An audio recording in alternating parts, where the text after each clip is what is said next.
A service of KIBMradio.com, the Internet's home for an all old-time radio.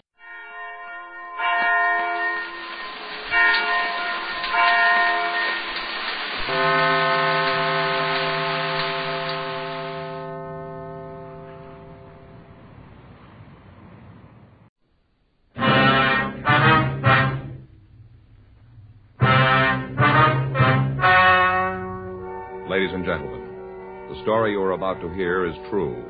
The names have been changed to protect the innocent. Dragnet is brought to you by Chesterfield, made by Liggett & Myers, first major tobacco company to give you a complete line of quality cigarettes.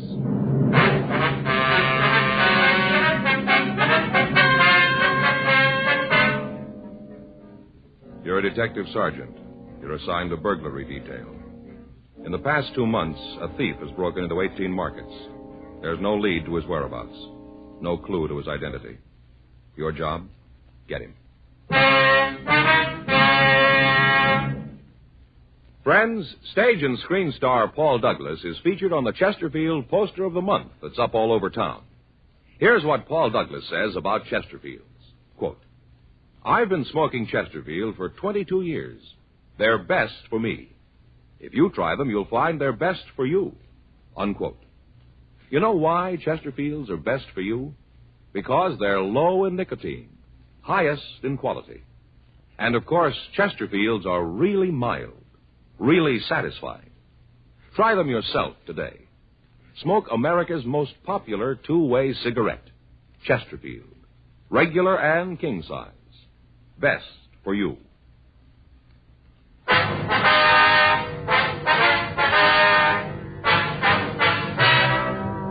Dragnet, the documented drama of an actual crime.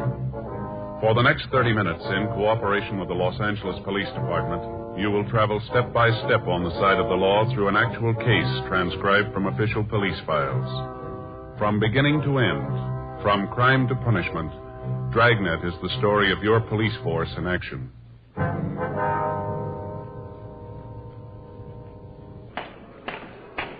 It was Monday, December 14th. It was cold in Los Angeles. We were working the day watch out of burglary detail. My partner's Frank Smith. The boss is Captain Bernard. My name's Friday. We were on our way out of the office, and it was 8:05 a.m. when we got to Georgia Street Juvenile Bureau. Sergeant Lindsay Simmons' office. Yeah? Well, did you give it to him? Uh-huh. Yeah. What'd he say? Yeah. When did he come back? Uh-huh. Well, did he have it for you? Yeah. Well, that'll teach you not to go that route anymore. All right, Patrick, tell the sergeant to call me when he gets back. Right. Oh, hi, Friday Smith. Oh, hi, Lindsay. Good morning, Sergeant. Just talking to Gene Patrick over at Highland Park. You know him? Yeah, I met him a couple of times. Picked up a youngster a couple of days ago on suspicion of burglary. Brought him into the office, and Patrick talked to him. Yeah. Well, he finally bought it that the kid didn't have anything to do with the theft, so he told him to go home. Uh-huh. Kid told Gene he didn't have the money to get home, so Gene gave him 20 cents. Kid swore he'd come in and pay it back. Did he? Yeah, he came in this morning, gave Patrick 2 dimes. Told him thanks for believing the story. Mm-hmm. Then Patrick got the kicker. Kid really did break into a house last night to get the money. Well, what's Patrick got to say about that? Says the kid's honest in a sort of way. He did pay him back. Where's the youngster now? Got him over Highland Park Juvenile. I better call Gene. Maybe I can give him a hand. I got a couple of streetcar tokens I won't be using. Might like to have them. Huh? Oh, hold it. If I was you, I don't think I'd bring it up to him for a couple of days. Well, what can I do for you two? Well, Lindsay, we've been working on a string of burglaries. You maybe got the word on them. I don't think so. What's the story? Bunch of store burglaries. Papers have tagged them the milk bottle jobs. Oh, yeah. Yeah, it seems Hartgrove was telling me something about them the other day. Where do we come in?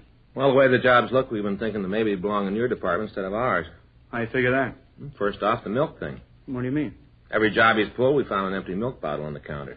Okay, what's that prove? Well, milk and kids go together. Sure, so do milk and ulcers. Maybe a thief's got the bull horrors when he gets into the store. No, Lindsay, there's another thing. The way he prowls the places. All he takes is petty cash. Just a couple of bucks outside. Candy, cigarettes, nothing big. Some of the places he's gone into, you could open the safe with a pocket knife, and he hasn't even made a move toward him. Maybe he's a kleptomaniac. Got a lot of them on the books. Maybe that's the way he gets his kicks. Oh, it's a nice try, Lindsay. If you know anybody that can climb through a 14 by 10-inch hole, you trot him up and we'll talk to him. Okay, I haven't got the names on my desk, but you take a trip to Santa Anita, you'll meet a lot of them. Jockeys. You guys know we'll go along with you on this thing, anything we can do, but until we're sure that there's a juvenile involved, there's nothing we can do. Anything turns up, we'll be sure to turn it over to you. Now, look, we're not trying to palm this thing off on you, Lindsay. We've had the stats office make so many runs on small adults that the cards are wearing out. It just seems that none of the leads we've been chasing come out anywhere. We figured that maybe you could come up with some answers for us. Well, it's a new one on me, Joe, this milk bet. I've heard of a couple of thieves that went for it, but I can't name you a juvenile offhand. I'll pass the word around the day watch, see what they can come up with. I'll leave a note for Hartgrove. He can pass it on the night watch. Well, appreciate anything you can do. No trouble. Been running you ragged on this, huh? It's pretty rough. It's just that we can't seem to be able to come up with anything that adds. Yeah. Oh, excuse me. Yeah. Georgia Street Juvenile, Sergeant Simmons. Yeah. Yeah, they're here. Which one? Okay, hang on. For you, Joe, your office. Thank you. Friday coming. Yeah. Right away. What's the address? Yeah. No, I got it. We'll leave right away. Who? Yeah, call him. Thanks. Well, come on, let's go. The milk bottle kid, he hit again. The call had come from Lieutenant Ginder in burglary. He told us that he'd just gotten a call from a storekeeper named Monty Darabertis. The man had called to report a burglary at his store at the corner of Jackson and Broadway Streets. Lieutenant Ginder told us that the crime lab had been notified and had dispatched a crew to investigate the premises for physical evidence. Frank and I left Georgia Street Juvenile, and we drove over to Figueroa. Then we turned over onto Broadway. The store that had been broken into was a small Italian delicatessen on the southeast corner. By the time we got there, the crime lab crew had already arrived and was winding up their investigation. We walked into the place, and we met with Ray Pinker. Hi, Joe. Frank. Ray? Hi, Ray. How's it going? Usual thing. Bottle of milk on the counter. You want to check it over? Yeah. Come on back here. Thief made his entrance back here at the rear of the store. There it is. Broke out the window pane. Yeah, not very big, huh? It measures 9.5 by 12 3/4. No alarm on the window, huh? Yeah, you can see the wires here. Take a look. Oh, yeah. How come the alarm didn't go off? I talked to the owner. He said he's had trouble with the alarm system last couple of weeks. Called the company and asked them to fix it. Mm-hmm. He thought it was okay. Guess there's something wrong someplace. Didn't work last night. What kind of alarm was it, Ray? Outside on the building. You know the kind. Yeah. What did he take this time, Ray? Usual run of stuff. According to the owner, there are about 4 cartons of cigarettes missing, several boxes of candy. Can't be absolutely sure. So he's got to check his stock. Be better if you talk to him on that. Yeah, we will. We'll catch him later. Want to wait a minute? I'll check and see how the boys are doing on the prints. Have them check the counter and the milk bottle. Fine, thanks, Ray. Be right back. Right. I don't wonder when we're going to blow the whistle on this guy. I don't know. Can't do it fast enough for me. Well, I'm with you. Hey, Joe. Look at this. You know, I'd like to get a couple of those before we leave. What are you talking about? Salami, Joe. Those right there, the hard Italian kind. See, right there? Yeah. I remember last summer I was up in San Francisco. Yeah, I remember. Went up there to pick up a prisoner. Remember you were collecting days off? Yeah, I recall. I had 100 of them coming. Yeah, pretty funny. Anyway, I met Dan Shelley up there. You mean the Irish tenor? Yeah, he and I went down to Cookie's bar for lunch. Cookie had some of this salami. Sliced it like paper. You could almost read through it. Oh, that's the way it's supposed to be. I know, Joe. Anyway, Cookie sliced up a bunch of it, served it with cold cracked crab. Boy, I never tasted anything so good in my life. Yeah, don't you ever read the newspaper through sliced salami? Yeah? Well, I never have. Have you? All the time. Just the funnies. Well, anyway, Faye's tried to find them for me. Salami like this. Brought home all kind of things, but she's never found the right kind. You know, they'd be hard enough to pound tacks with them. She got them home. Boy, never forget old Cookie and that spread. Well, if you can get your mind off food for a minute, and I know that'll be tough, let's get on with this thing, shall we? Yeah. Sure got to buy some of these before we leave. Just like Cookie had. Yeah. Just finished with powder, Joe. Yeah. Nothing. Whoever it was drank the milk. He took the bottle out of the refrigeration compartment. Bottle sweated, and there isn't a print on it we can lift. Oh, that's too bad. None of them any place, huh? No, we've gone over the place from top to bottom. Till there, we can't find them. Well, that's not much help, is it? Came up with one thing. Maybe you can make something out of it. What's that? Outside the window in the back parking lot. Came up with an open package of cigarettes. Don't know if it belonged to the thief. Anything on it? No. Fog last night ruined any prints that were on it. Boys have got it if you want it. Yeah. Well, we'll take a look at it. Looks like everything's against us, huh? Another blank. Don't envy you guys trying to break this one. Most of the time there's a leak someplace. Somewhere along the line the guy's going to make a mistake and not cover something. Yeah, we've been saying that for weeks. This is either the smartest thief I've ever seen or the luckiest. What's this make for him? Number 19. A lot of chances to take for nothing. He's not getting anything out of the jobs. Maybe he isn't, but we are. What? Headaches.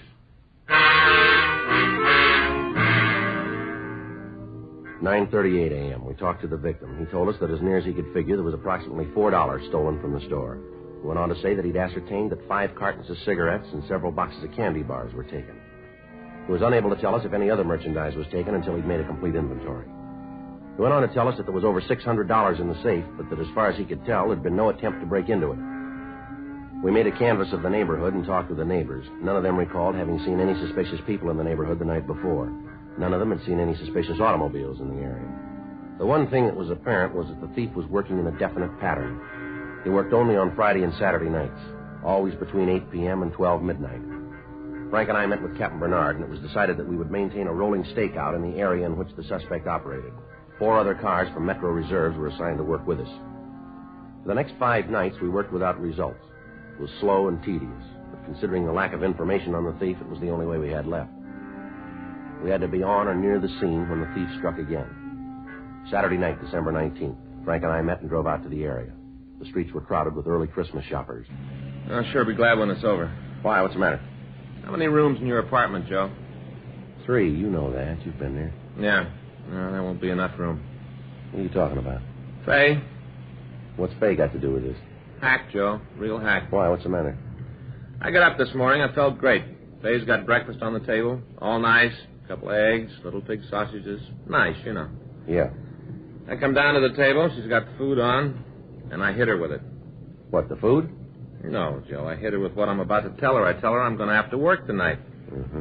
You've worked every night this week. What's wrong with that? Well, that's the way I figure it, so I got a way out. You have, huh? Mm-hmm. Today is Faye's birthday.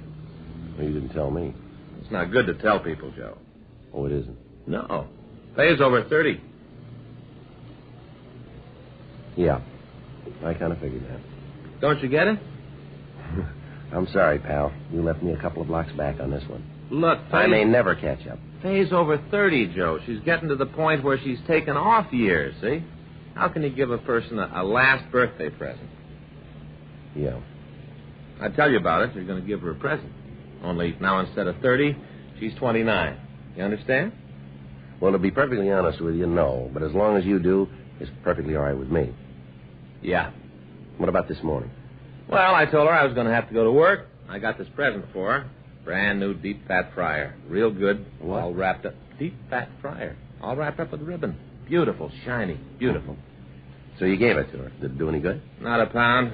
You know what she does with it? Well, at this point, I wouldn't even want to guess. I'm serious, Joe. This may mean the end of my home. Go ahead. She doesn't even open it. Just puts it in the closet on the back porch. Doesn't even pull the paper apart to peek at what's in it. Real mad, Joe. She may not let me back in the house tonight. Well, you can apologize when you get home.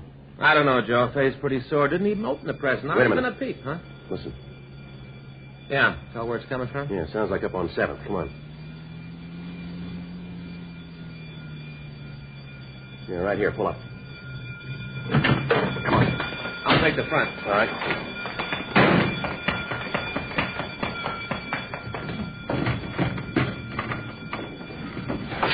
Hey, hold it up there. Police officer, stop or I'll shoot. Frank, he's coming around your way. Okay? Take it easy. You go ahead and shoot. Go on and kill me.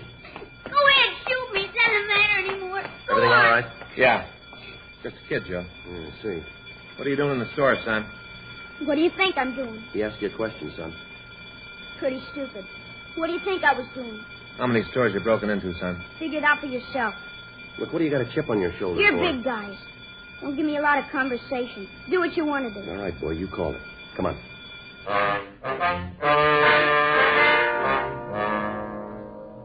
11:50 p.m. We called the office and told them that we had a subject in custody and that we were taking him to Georgia Street Juvenile Bureau. We put the boy in our car and we waited until a radio car arrived. We asked the officers to notify the owner of the store and stand by until he got there. We also asked that they make a 459 report. 11:55 p.m. We started to take the youngster to the Juvenile Bureau. What's your name, son? What difference does it make? Acting like that isn't going to help you. You guys pick me up, remember? You worry about it. I got nothing to be afraid of. Oh, yes, you have, boy. You could have been shot back there. Maybe you should have pulled the trigger. Look, son, what's the matter with you? Why are you acting like this? You just got real lucky back there. That's the only reason you're alive now. It was dark in there. As far as I could tell, you were an adult. You didn't stop when I told you to. Now, according to the book, I could have shot you. You know that, don't you? Killing a kid. That'll make you a big man. No, I'm just bringing it up to prove a point. Save it. Now, look, son. I'm going to tell you something. When you break into a place at night, you're not a kid anymore. You're asking for trouble. You got both your pockets full of it. The way you work tonight makes us think you're mixed up in a lot more thefts than just tonight. That right? You ever been arrested before? No. Never been in trouble with the law, huh? Sure. I'm a real criminal. I got a ticket once for riding my bike through a boulevard stop. Radio car stopped me and tagged me. Big deal. But they're going to send me to San Quentin. Maybe you can give me the gas chamber. How old are you? What difference does that make? How old are you? You figure. All right, you look like you're about 11 to me. That's what everybody thinks. I'll be 15 my next birthday. Don't kid us, son. It's the truth, 15. That's what I'll be, 15. When were you born? 1939, November 2nd. You're small for your age, aren't you? Why do you say that? Aren't you? It's got nothing to do with it, nothing at all. I can do anything any other kid can do. Anything. Don't you forget that. What's the matter with you? Is that a sore point with you? Huh? Your size, is that a sore point? There's nothing wrong with my size. Doctor says that I'm all right.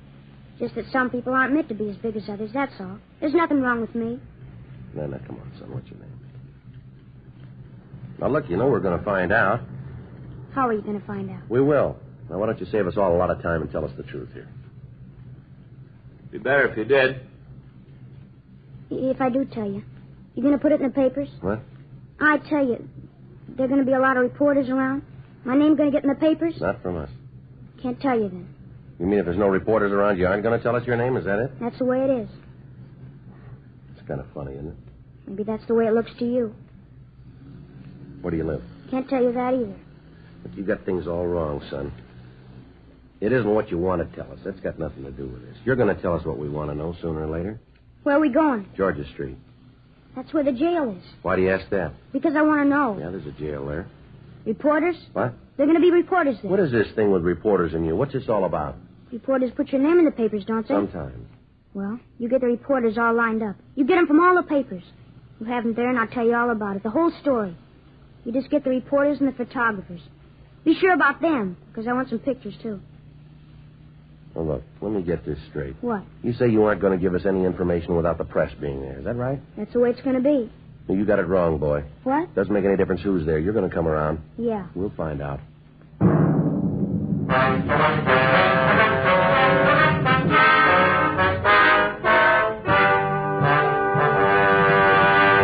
You are listening to Dragnet, the authentic story of your police force in action. Smokers by the thousands are now changing to Chesterfield because they're learning the facts about Chesterfield.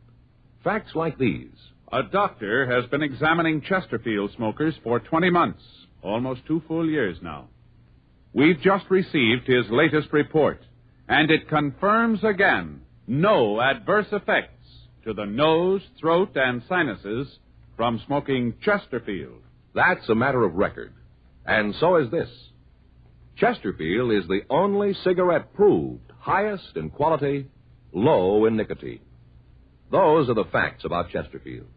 More good reasons why Chesterfields taste so good, smoke so much milder.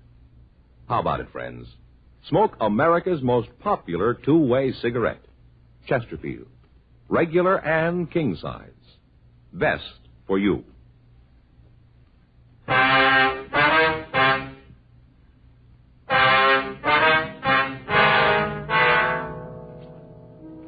A.M. We got to Georgia Street Juvenile Bureau. Frank pulled the car into the side alley, and we took the subject out of the back seat. Up this way, son. It's a seedy-looking place. Yeah, well, it's been here a long time. Looks like a set out of a picture. And don't you worry about it, huh? You want to take him down the hall, Frank? I'll check with Hargrove. Yeah. Come on, boy. Hi, Friday. Working kind of late, aren't you? Yeah, we are. I got the note from Simmons on the milk burglaries. Checked around the night watch. Nothing on it, so I didn't call you. I don't think you have to worry about it. I think we got the answer. Yeah? We just picked up a kid. We got him dead to rights in the market. Open bottle of milk right next to the cash register. Where is he now? Frank's got him down the hall. You think he's your boy? Yeah, looks like it. Everything adds up. The entrance, what he tried to take, the milk. All along seems to fit. You got that kind of a case. What are you worrying about? Just two things. Yeah? Who he is and why he did it. He won't tell you? No. He's got some big thing working about the press. Says he won't give us anything without reporters being there. Makes it rough, Joe. You know the policy. Yeah, I do. He won't let us help him. If he wants publicity, take me down. Introduce me as a reporter. Well, that might do it. Won't do any harm to try. Let's go. Go ahead. Thanks. Who am I going to be? Well, tell him you're Sid Hughes from the Mirror, huh? Yeah, might as well be one of the good ones.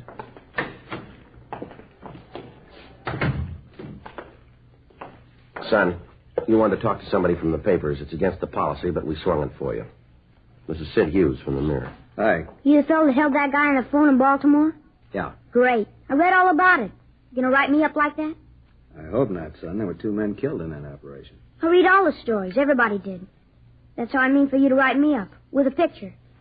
What makes you think you got it coming? You break into one store and try to steal a couple of cartons of cigarettes, that doesn't make the first page. One store? I got into 19 of them. 19 before they caught me. That's important, isn't it? That's a story. I don't know, might be. A couple of things we better get straightened out here. First off, what's your name? Better get your notebook out. Be able to take all this down. Don't worry about it, son. You just answer the questions. I'll get it. Yeah. Okay. My name's Elroy Graham. That's ELROYGRAHAM. Yeah. How old are you? I told you once, almost 15. You said you'd broken into 19 stores. Is that right? Yeah, 19. Might have made it more, but something went wrong tonight. Had trouble with the burglar alarm. Thought I'd turned it off. Bad mistake. He's still working if it wasn't for that. Guess it only takes one, though, huh, Mr. Hughes? Yeah, I guess so. You want to tell us why you did it? What? You had to have a reason for committing these robberies. You want to tell us what it was? Sure. Good reason. Real good. All right, tell us. Well, you see, I always had trouble at school. Never seemed to quite make it. All the guys liked me. They all did. All the girls do, too. Got girls calling me almost every night asking me to take them to dances, stuff like that. I don't go much for stuff like that. You can understand, can't you, Mr. Hughes? Go ahead, Elroy. Well, they wanted me for all the teams, football, basketball. All the time asking me to play. But I figure if you want to get ahead in the world, you got to have an aim. Someplace where you want to get. Figure out that. Work for it and you're going to get there. Don't you find that true, Mr. Hughes? Go ahead. That's the way it was with me. All the time turned down offers to be on some team. Telling some girl that I couldn't take her to a dance. Just didn't have the time. Somehow I just couldn't make it. You can understand it. You've been around. You know all the successful kind of people. You write something and a lot of people read it. You know what I mean. Don't you? Well, what's the matter? Something wrong? I'm trying to tell you what happened. I'm giving it to you straight. What's the matter? Now you want to tell us the truth, Elroy. What? I don't know why you're trying to sell us this line, boy. It isn't necessary. I don't know why you did what you did, but I do know you had a reason for it. Now, that's all we want to know, just the reason. You don't believe me? Afraid not. How about you? No, son, I don't. Mr. Hughes? No. Can't even lie right. Can't even tell a lie good. All my life I've been trying to be like other kids. All the time getting beat up, getting left out of things. You know why? Do you know? Go ahead, son. Big reason. Biggest reason in the world. Because I'm almost 15 years old. I'm 4 feet 7 inches tall. 4 feet 7. Weight 97 pounds. That ain't very big, not big enough. All the time, other kids shoving you around. All the time you're the joke. Gets to the time when you figure it's easy to laugh, too. Because if you don't, some kid's going to beat you up. Gets to the point where you don't care anymore. I used to clip out those coupons and send them in. Get the books back on how to build myself up. Worked at it. Didn't do nothing for me. I was still 4 feet 7 and weighed 97 pounds. All the stuff I took didn't do no good. Still came out 4 feet 7, 97 pounds. All right, son. Do you want to tell us about the burglaries? I did it to be big, that's why. I had the things other people wanted, cigarettes, candy, the other things kids wanted. I had all that stuff that the other kids wanted. Made me important. Don't you see that? You gotta understand it, Mr. Hughes. That's why I wanted my picture in the paper. That's why I wanted the story. So the kids would know that I'd done something big. So they know. All right, son. It's going to be all right here. No, it isn't. Like everything else I tried to do, I loused it up. I didn't mean to steal, but it was the only thing to do. The only way I had. Now, wasn't there some other? No. No, there wasn't. All the time the other kids laughing. All the time talking. I just couldn't stand it anymore. I just couldn't. Here you go. Thanks. You can understand it, can't you? It makes sense. What's that, son? Wasn't so much the kids saying I was little. Yeah. But I didn't want them to think I was small.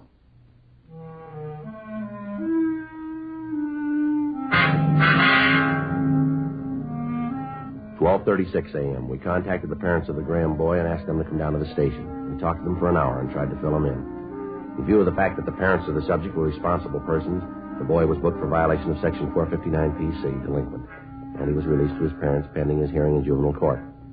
5 days passed, and we heard nothing from the boy. On December 24th, Frank and I checked into the office. Friday? Yeah, Earl. Kid in the back wants to see you and Smith. Okay, thank you.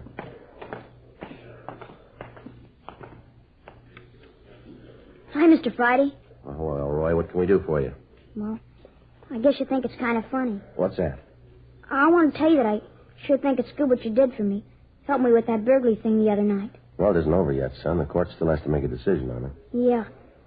But what you did to make me feel better. As far as I'm concerned, whatever the judge decides, I'll go along with it.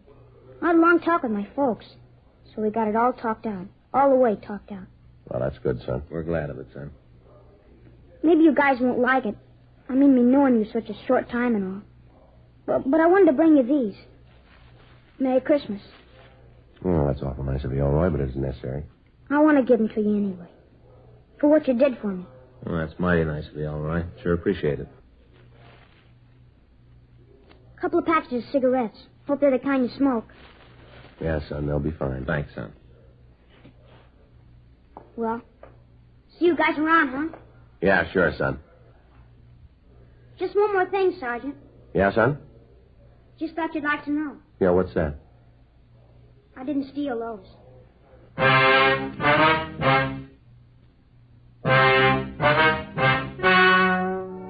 The story you have just heard is true. The names were changed to protect the innocent. On the 21st of December, a petition was filed in juvenile court on behalf of the subject. On January 26th, trial was held in Department 52 of Juvenile Court, State of California, in and for the County of Los Angeles. In a moment, the results of that trial. Now, here is our star, Jack Webb. Thank you, George Fenneman. Friends, Thanksgiving is traditionally a time when families and friends get together. And I'd like to make this suggestion. Tomorrow, get a couple of cartons of Chesterfields. You'll be all set for Thanksgiving and the weekend. We know you, your family, and guests are sure to enjoy America's most popular two-way cigarette. Chesterfield, regular and king size. Best for you.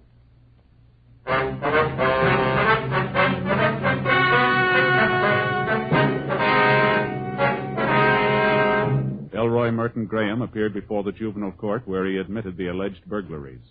At this time, under the counsel of the judge of the juvenile court, the subject was placed under the care of the probation department for a period of 3 years, with the provision that his parents take him to a competent psychiatrist. Ladies and gentlemen, don't forget your letter carrier when he makes a special trip to call on you for muscular dystrophy. Reach in your pocket. Give for muscular dystrophy.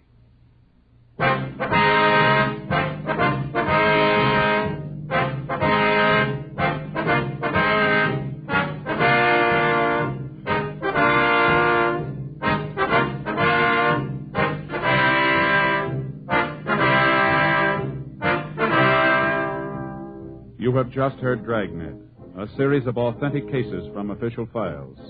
Technical advice comes from the Office of Chief of Police W.H. Parker, Los Angeles Police Department. Technical advisors, Captain Jack Donahoe, Sergeant Marty Wynn, Sergeant Vance Brasher. Heard tonight were Ben Alexander, Jack Crucian, Olin Soule, Sammy Ogg. Script by John Robinson. Music by Walter Schumann. Hal Gibney speaking. Watch an entirely new Dragnet case history each week on your local NBC television station. Please check your newspaper for the day and time.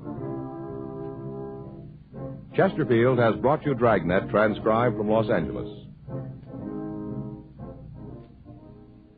Have you tried new cork tip Fatima? It's the smooth smoke with Fatima tips of perfect cork.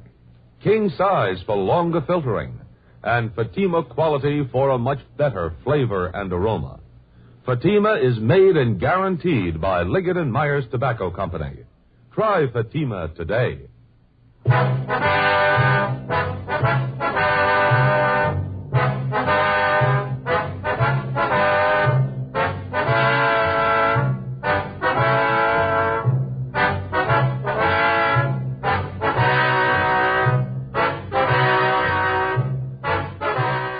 Hear Merrill Muller and the news next on the NBC Radio Network.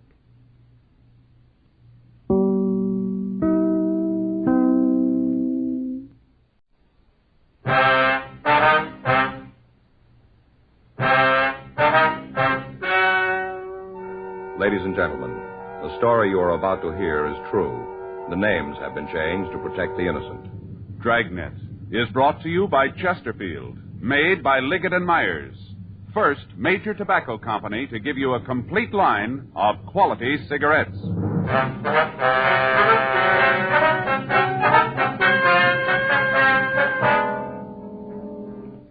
You're a detective sergeant. You're assigned to robbery detail. A gang of truck hijackers has been working in your city. They've stolen 14 loaded trucks. They've kidnapped and beaten one of the drivers. There's no clue to their identity. Your job? Get them. With the winter season coming on, young America and all of us will be concentrating on our favorite winter sports: ice skating, bowling, basketball, skiing. One thing you'll notice, whatever young America does, wherever it goes, Chesterfield goes along. Yes, Chesterfield is the choice of young America. Chesterfield is the choice of more thousands of smokers everywhere. People are learning the facts about Chesterfield, learning that Chesterfield is highest in quality, low in nicotine, learning that Chesterfield is really mild, really satisfying. How about it, friends? Change to Chesterfield yourself. Smoke America's most popular two-way cigarette. Regular and king-size Chesterfield. Best for you.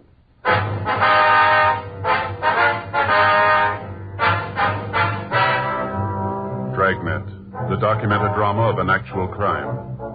For the next 30 minutes, in cooperation with the Los Angeles Police Department, you will travel step by step on the side of the law through an actual case transcribed from official police files. From beginning to end, from crime to punishment, Dragnet is the story of your police force in action.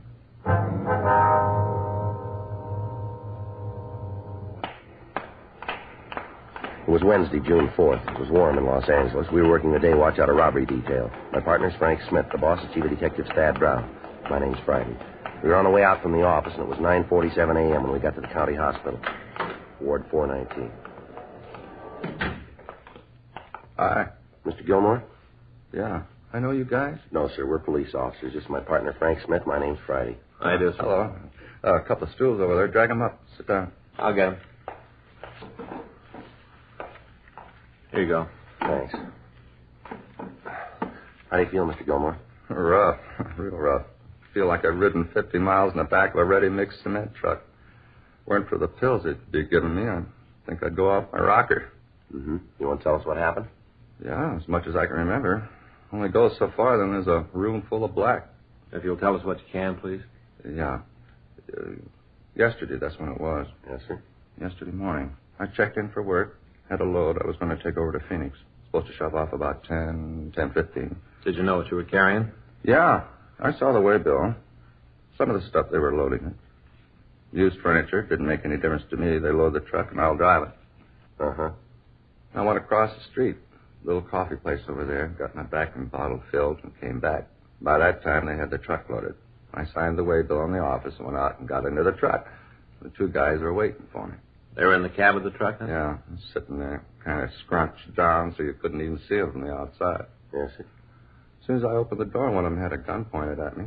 Told me to get into the truck like there was nothing wrong. Just start the motor and get the truck away from me. Did they get out of the truck at that time? No, they were waiting for me when I got there. They told me to drive away, and I did. Wasn't going to mess around with them having a gun. Yeah, go ahead. And we drove about 3 blocks, and he told me to pull into an alley just off of Santa Fe. Santa Fe and what, do you remember? By Porter Street, between Porter and Enterprise. I see. Like to go ahead? And they told me to pull into the alley, and when I did, they made me get out of the truck. Took me around back and broke the seal and told me to get inside. And that's what you did? Officer, if they'd have told me to jump off the city hall, I'd have gone ahead and done it with that gun pointed at me. I'm a coward. Fellow waves a gun around and I'm going to do just like he tells me. Yes, sir. Those guys are mean, you could tell. How's that?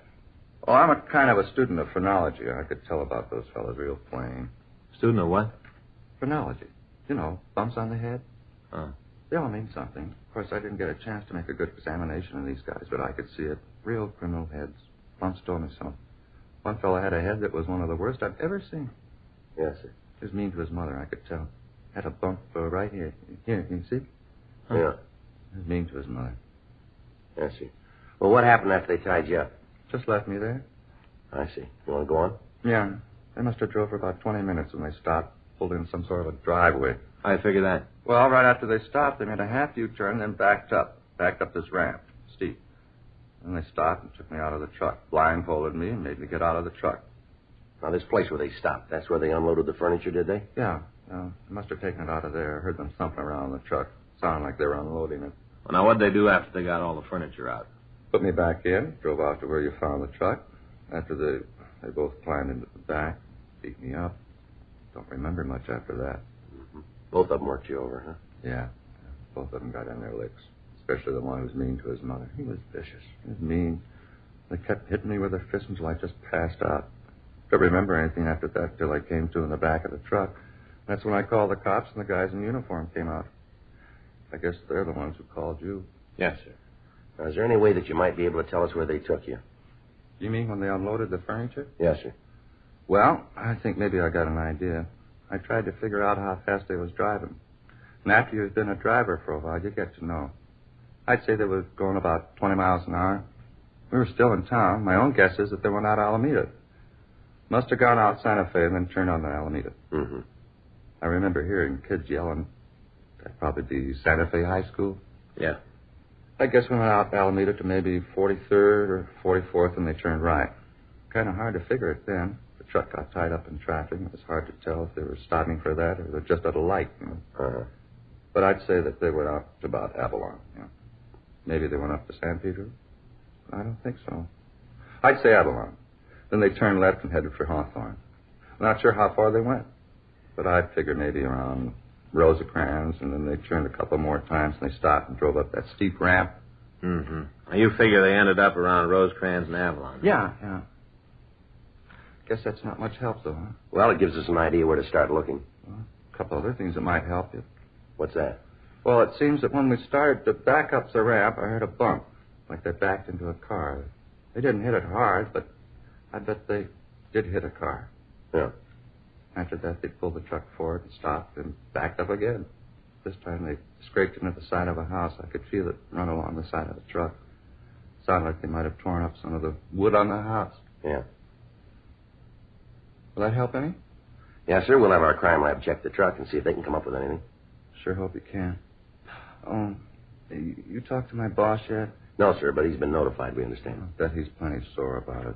Well, we wouldn't know about that, but he should understand that it wasn't your fault. He should, but he won't. I know. That right? Yeah. He doesn't understand anything that doesn't go on his way. Spotted a mile off. What's that, sir? His head. All kinds of bumps.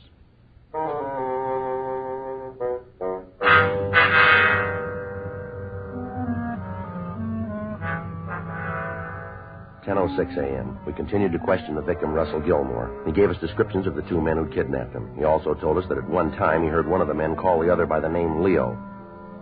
Further, he told us that when the two bandits had taken him from the truck, they'd placed him in a garage. He was able to feel the wall, and he said that he was sure it was a plaster wall, inasmuch as he could feel the studs and the wire holding the plaster. He said that at one time he heard a woman come out of a house and say something to the thieves while they unloaded the truck. He told us that the garage wasn't very large because there was no echo on the sounds that were made in the building. We called the office and got out a supplementary broadcast on the thieves carrying their descriptions. 10:40 a.m. Frank and I left the county hospital and drove over to Central Station. We went up to the crime lab and talked to Ray Pinker. On the right rear fender, we found evidence that the truck had hit a car. Lifted some paint chips. Got them here. Uh-huh. Looks like a blue car, huh? Yeah. I checked the paint with the Ditzer Production color book. Here, I'll show you. We got all the paints cataloged by color. Uh-huh. Here. This is the one. Yeah, but Ray, there are a lot of blues there. How can you be sure this is it? Well, here. You see they got a color patch on each page in the book? Hole in the patch? Oh, this little hole here, huh? Mm-hmm. Well, we just put this chip we lifted from the truck in the hole. Now lay it down. Get this lamp. There. Color matches. Get them the same light, and you can see they're the same paint. Huh. Look at that, Joe. Same. Yeah, I see. Well, what do we got out of it, Ray? The car the truck hit was a 1953 Hudson Jet. It was a single-tone car. You know, the top color matches the body color. Yeah. You can only use this on one-color cars unless you got a special order. Uh-huh. Did you find any house paint on the side of the truck? Yeah. Over here. Might be able to do a little better on that for you. Uh-huh. House the truck ran into is about 36 years old. Might be a little more than that, but it's right around there. How did you come up with that? Been painted 18 times. Figure once every 2 years, you come out with 36. Yeah. So how do we know it's been painted every 2 years? We don't, Frank. Just guessing. But the layers of paint are pretty even. Might indicate they did it regularly. You know, didn't let the paint go too far before they redid it. Oh, yeah. Here are the chips of the house paint. Here, I put one of them under the microscope. Here, take a look, Joe. Okay. You see okay? I haven't done it. I'll adjust it. Yeah. I see what you mean. Now, you notice the first coat was a cream white. Mm-hmm. And they stuck pretty much to that for the next half dozen paint jobs. Then they changed to a barn red. Then to a green, then back to cream white. That goes on for 3 layers, and then to the blue that's on it now. Yeah. Mm-hmm. Ray, if we find the house, can you tell us if it's the same one? It shouldn't be too hard. Aren't many of them around. Well, how many? Well, 18 coats would be 18 factorial. That's multiplying 18 times 17 times 16 times 15, so on to times 1. I got it worked out for you. I hope you have. I'm Here. not with you at all. Here. Well, look. Works out to 1 in 6 quadrillion, 402 trillion, 373 billion, 705 million, 728,000 chances of finding its twin. Oh. That's pretty long odds. Well, if every man, woman, and child on the face of the earth owned 10 houses apiece, there wouldn't be another one like it.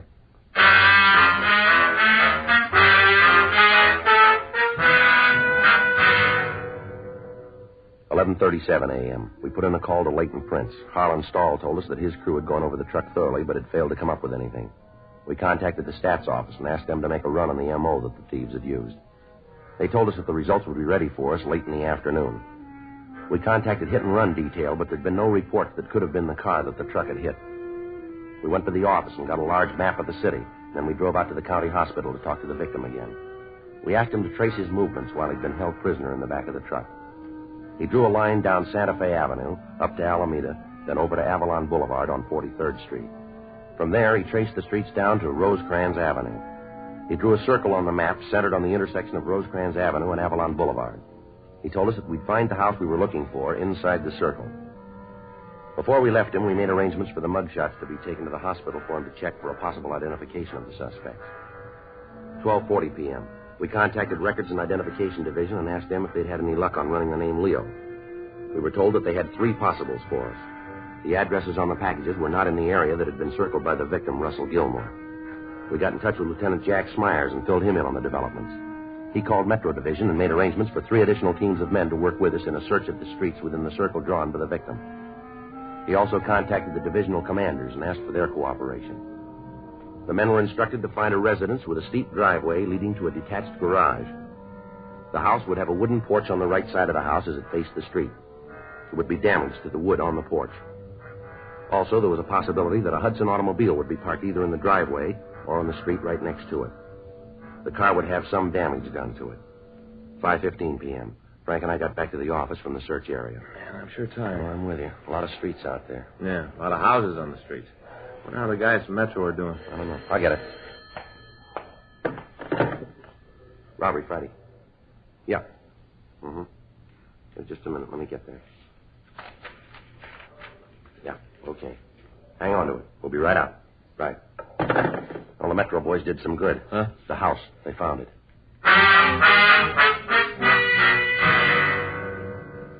The address given us on the phone was 1486 Cedar Street down in Compton. It took us 35 minutes to get out there from the city hall. The officers from Metro Division Reserve stood by until we got there. We found the house located on Cedar between Dwight Street and Towada Avenue. It was a 1-story frame building with a stucco garage in the rear of the lot. On the left front side of the house was a wooden porch which had been scraped by some large object. Several of the pickets in the railing were broken. On the street in front of the house next door, we found a 1953 Hudson Jet painted a light blue. There was a dent in the left rear fender. We couldn't tell for certain, but the color of the car and the color of the paint on the porch seemed to match the chips that we'd seen in the crime lab. While the officers from Metro covered the rear of the building, Frank and I rang the front doorbell. There was no answer. We checked the garage, but we found nothing that would tie the house owners in with a robbery kidnapping. The interior walls of the garage were rough wooden studs. Between them, we could see chicken wire embedded in plaster. The physical description of the house, the ramp leading to the garage itself, and the car parked on the street matched in every detail the picture that we'd been given by the victim. 6:10 p.m.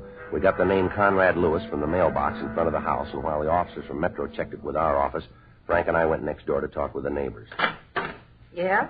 Wonder if we could talk to you, man. Sure. Who are you? Well, it might be better if we got in off the porch. You ain't coming in here unless I know who and what you are. We're police officers. Oh?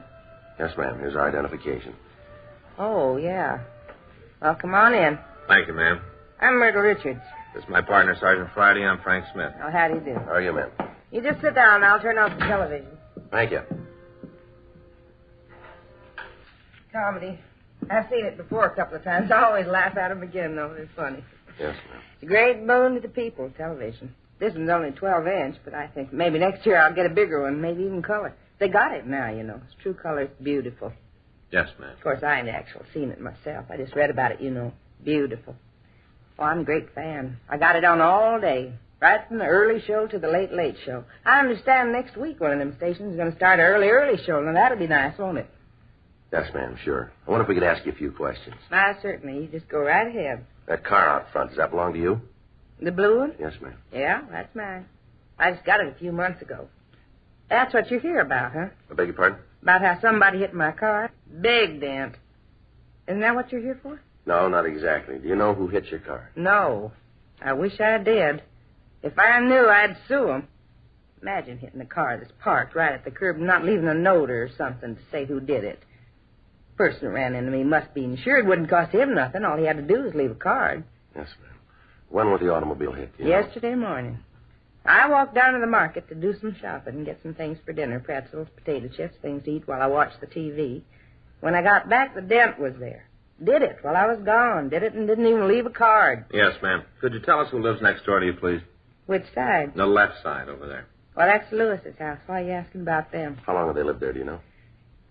Yeah, I guess it's been about 10 years. They moved in right after Conrad. That's Mr. Lewis, right after he opened up the new store. What line of business is he in?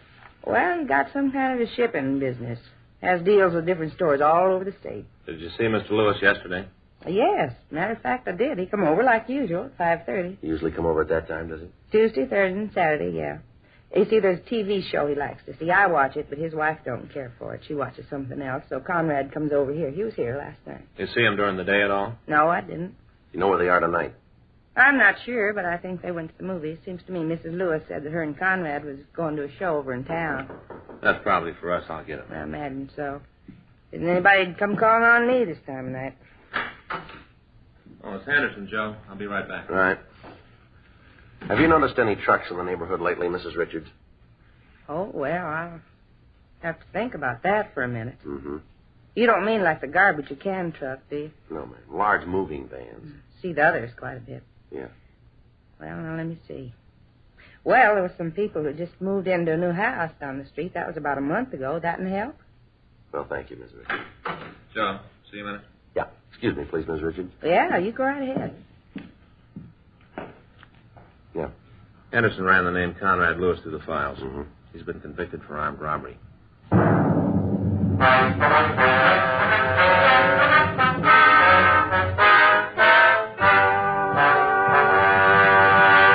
You are listening to Dragnet, the authentic story of your police force in action. Smokers by the thousands are now changing to Chesterfield because they're learning the facts about Chesterfield. Facts like these. A doctor has been examining Chesterfield smokers for 20 months, almost 2 full years now. We've just received his latest report, and it confirms again no adverse effects to the nose, throat, and sinuses from smoking Chesterfield. That's a matter of record. And so is this. Chesterfield is the only cigarette proved highest in quality, low in nicotine. Those are the facts about Chesterfield. More good reasons why Chesterfields taste so good, smoke so much milder. How about it, friends? Smoke America's most popular two-way cigarette, Chesterfield. Regular and king size. Best for you.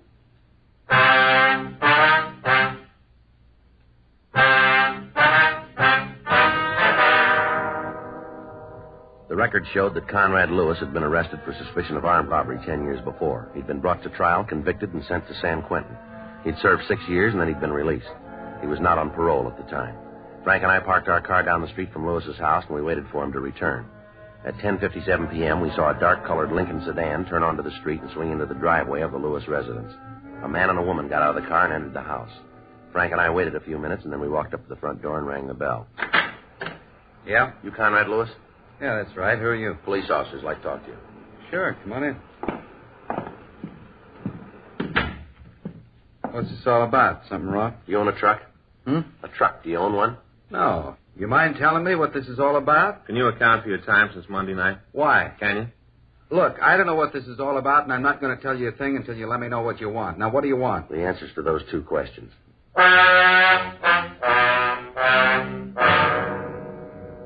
12:15 a.m. It had been only a little over 48 hours since Russell Gilmore had been kidnapped and beaten, and we had a suspect in custody. However, Lewis refused to admit any complicity in the crime. We talked to him for several hours, but he told us nothing. He admitted that he'd been arrested before and that he'd served time in San Quentin. However, he stuck to his statement that since his release, he'd done his best to live by the law. With the evidence at hand, he was booked at the main jail on a charge of suspicion of violation of Section 211 PC. We obtained the keys to his place of business, and Frank and I went out to check it. It was a large wholesale store selling used furniture. A search of the premises failed to turn up any of the stolen merchandise. While Frank went through the stock rooms, I checked the business ledgers. Nothing back there either, Joe. How'd you do? Well, according to these, Lewis does a big shipping business. That's what the woman next door told us. He's been making shipments up to Oakland regular. Books tell what they were? Yeah, right here. He's been sending large lots of used stuff to a place on MacArthur Boulevard. There's a whole list of it here. Tables, living room sets, TV sets. Better get in touch with the police up there and have them check this place out, huh? Yeah. Without that stolen property, we're not going to have a very good case against him. You got the address of the place up north? Yeah. Let's go back to the office and get a call in. Right. Sure hope they come up with the answers. Well, if they don't, we might be in trouble. Yeah? The DA's office is liable to throw the whole thing out. Thursday, June 5th, 8:20 a.m. We put in a call to Captain of Inspectors Tony Bolger in Oakland and asked him to check on the recipient of the furniture shipment from Lewis. We also gave him as detailed a description of the stolen merchandise as we were able to obtain. In the meantime, Lewis had been admitted to bail and was released. Thursday, 11:15 p.m. Frank and I got back to the office from checking a lead on one of the suspects who'd driven the truck. I got it. Robbery Friday. Yeah. Yes, it is. All right. Tony Bolger from Oakland. Let's hope we called it. Yeah, Tony. Yeah? Well, what'd he say? Well, that's the way it looked from here. What? Yeah, right. Okay, thank you. How about it? When you talk to the man who bought this stuff, he's clean. How about the merchandise itself? It's all stolen.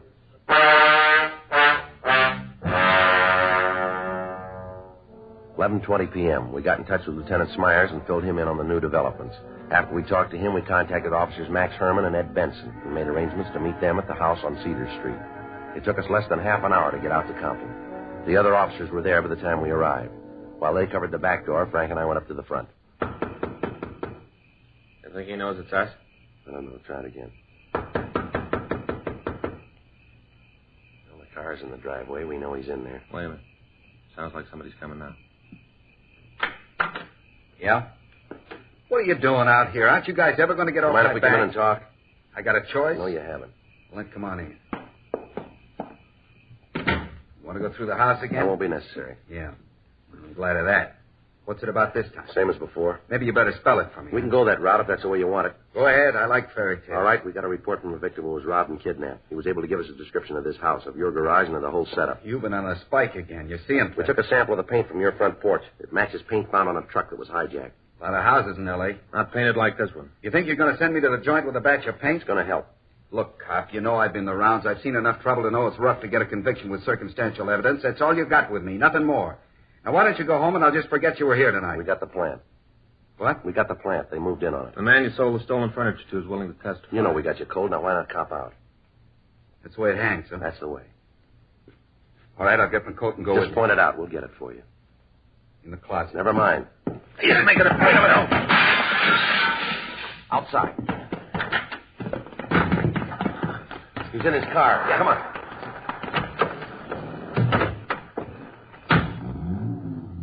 heading down toward Rosecrans. Better hit the siren. Right.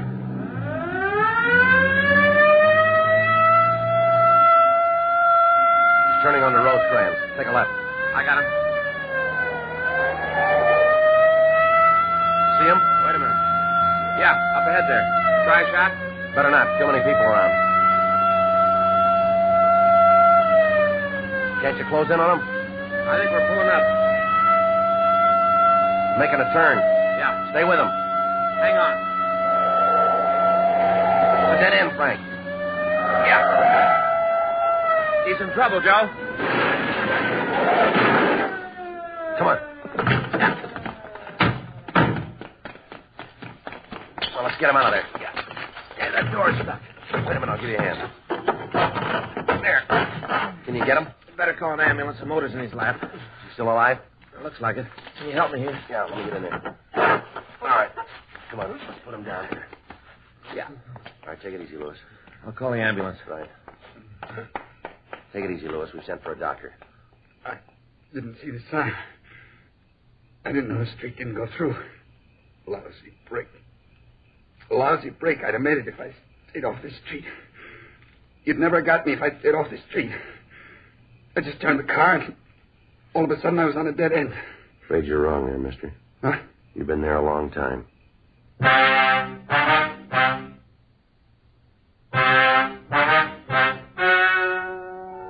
The story you have just heard is true. The names were changed to protect the innocent. On October 14th, trial was held in Department 97, Superior Court of the State of California, in and for the County of Los Angeles. In a moment, the results of that trial. Now, here's our star, Jack Webb. Well, here it is. The most talked-about Christmas gift of the year. The Chesterfield Christmas Carton. Now featured in nearly 1,300,000 retail tobacco stores from coast to coast. The famous covered bridge has been honored this week by a new Christmas tune, The Kissing Bridge. You'll be hearing a lot of it between now and Christmas. So give the gift that everybody's talking about. America's most popular two-way cigarette. Regular and king-size Chesterfield. Premium quality Chesterfield. Best to give, best to get for Christmas.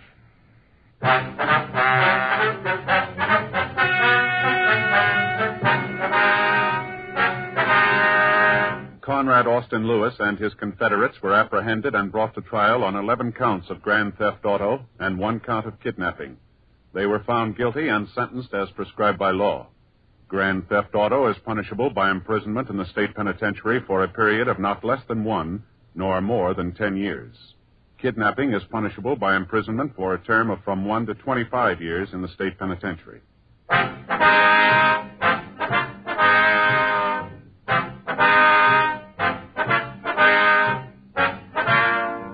You have just heard Dragnet, a series of authentic cases from official files.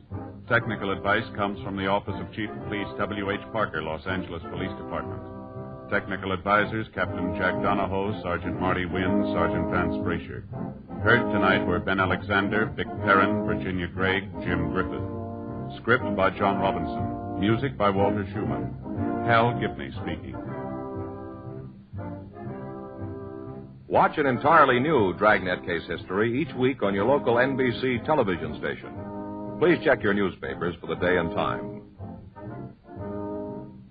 Chesterfield has brought you Dragnet, transcribed from Los Angeles. Buy new Fatima, the smooth smoke with Fatima tips of perfect cork. King size for longer filtering, and Fatima quality for a much better flavor and aroma. This Christmas, give Fatima in the special Christmas carton. Cork tip and plain ends, too.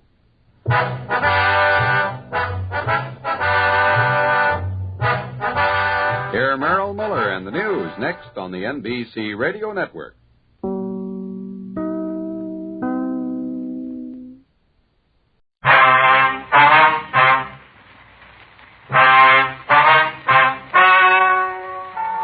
Ladies and gentlemen, the story you are about to hear is true.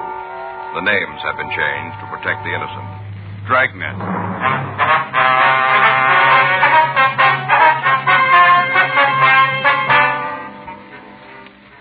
You're a detective sergeant. You're assigned to Bunko Fugitive Detail.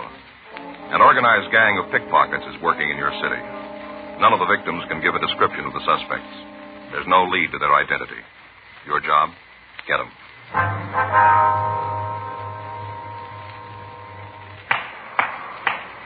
It was Tuesday, May 10th. We were working the day watch out of Bunko Fugitive Division, pickpocket detail.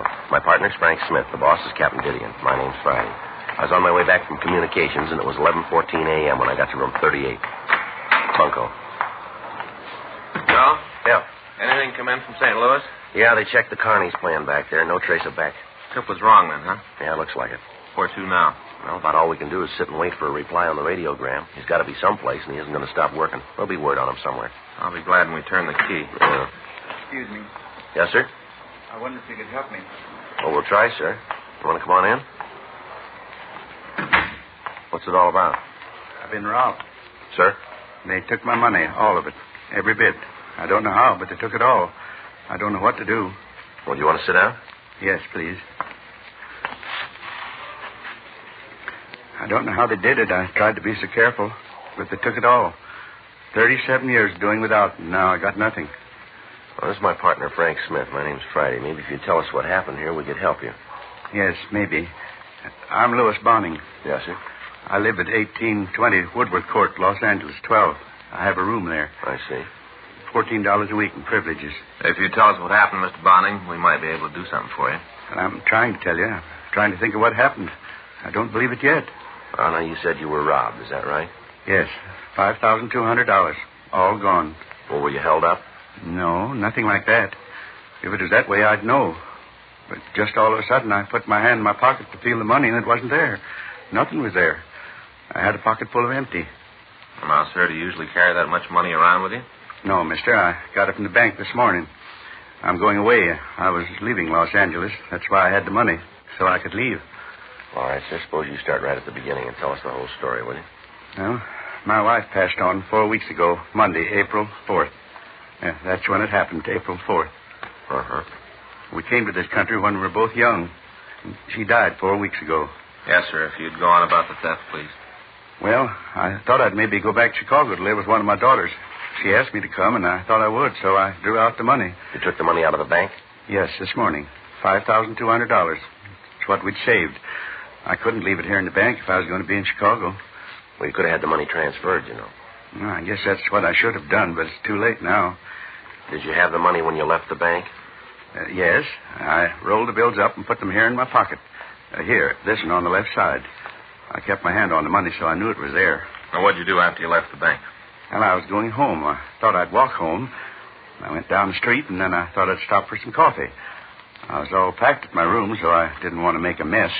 So I thought I'd have a cup of coffee out. Mm-hmm. I went into the big market. They have a coffee counter there, and I went in and sat down. All the time I kept my hand on the money. I could feel it through the pants. It was in my pocket. Yes, sir. I had the coffee, and then I went to go out of the market. As I walked through all the people, a box fell off a stack of boxes and almost hit me. I didn't think anything about it. Nobody was hurt. All the people in the market came over to me and asked if I was all right, but I said yes, I was all right. Then I went out of the market. I got on the street. When I remembered about the money, it was gone. Now, it had been taken from you in the market, is that right? Yes, mister. It was in the market, I think. Well, let's get this straight. While you were in there, did anyone bump into you? I don't understand. I mean, anyone jostle you, bump into you without reason? No, I don't remember. Did anybody follow you from the bank to the market that you noticed? It was hard to tell, mister. There are a lot of people on the streets. It would be hard to tell if there was anyone. Yes, sir, I understand. But was there any one person you recall having seen this morning? One face that you might remember, maybe? No, mister. I tried to think about it, but there's no one. I see. Do you think you'll get it back for me? Sir? The money. It makes a big difference. How's that? Before, when I had the money, I could go and live with my daughter. With the money, I could be independent. It would be a different feeling. You understand, don't you? Yes, sir, I do. That's why it's so important you get the money back, so I can go live with my daughter. So I can do that. That's the only reason I trouble you. The only reason I have to ask you to find the man. That's the only reason I got it. It's a little different with us, sir. Huh? We've got another one. For the past several weeks, we've been getting reports of the existence of an organized gang of pickpockets working in Los Angeles. Contrary to most opinion, a pickpocket seldom works alone. Like everything else, it's gotten to be a highly specialized operation. Normally, there are several men to each team. The jug mob, who usually spends his time in banks looking for the victim. The shover, who pushes or bumps the victim so his money can be taken. And the wire, who does the actual pocket picking. In certain types of operation, the jug mob is replaced by the short, who works streetcars and spots people who have large amounts of money. Under normal circumstances, a professional group of pickpockets can take approximately $5,000 a day out of a tip or a crowd. 11:47 a.m. We had the victim, Louis Bonning, look through the pictures of known pickpockets for a possible identification of the man who'd taken his money. He was unable to find anybody who looked familiar. We told him to go home, and we said that we'd be in touch with him. 12:35 p.m. Frank and I checked back into the office. It's a rough one, huh? Yeah, they all come out that color, don't they? I sure hope we can do some good for him. Yeah, nice old guy. You want to get in touch with Slim Ramos? Let's go down and talk to him. He might be able to come up with something. Yeah, I'll get his number. Get a new book. This one's getting almost impossible to use. Yeah. Look at this. Numbers all crossed out. You know when they change the prefixes? Yeah. Sure made a mess out of my book. Here it is.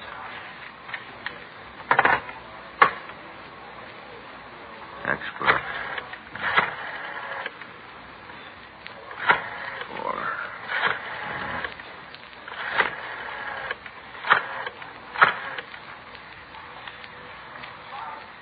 Slim Ramos there? Hey, Slim, this is Frank Smith. Yeah. Good. Yeah, say, Slim. Wait a minute. No, the reason I called you, Joe and I'd like to come down and talk to you if it's okay. You going to be there this afternoon? Uh-huh. No, nothing wrong. Just a couple of things we want to check over with you. Yeah. Okay. See you around 2:30, huh? Is that all right? Yeah. Okay. No, I know where it is. Right. See you then. He's going to be in all afternoon. Said he'd be glad to see us. Good. Maybe he's got something we can use on this thing. Well, he'll lay it out for us if he has. Well, it's the one good thing about starting with nothing in it. Yeah. We can only go one way.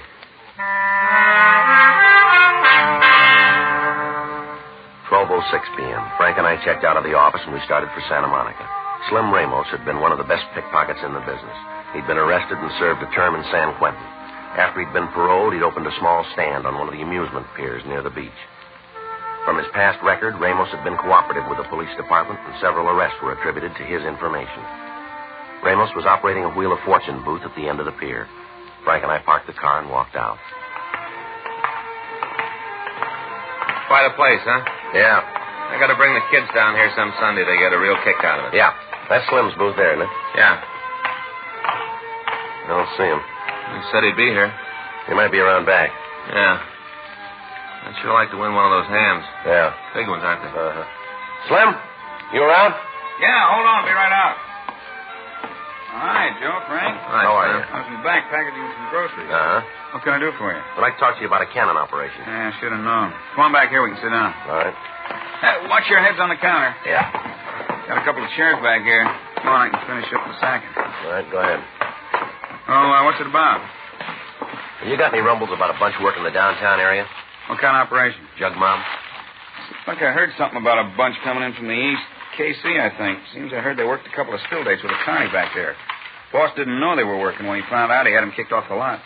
You got any names for us? No, not right off. Got to check around. Might be able to come up with them. What's the bit? Yeah, they've been scoring good working the downtown area. Took an elderly man for his life savings this morning. Uh-huh. Figures. Huh? They always pick on the elderly ones. Bump into a young guy, might give you trouble. Pick the old ones, they don't seem to notice it. Yeah. How you been doing, Slim? Oh, good. Got it real good.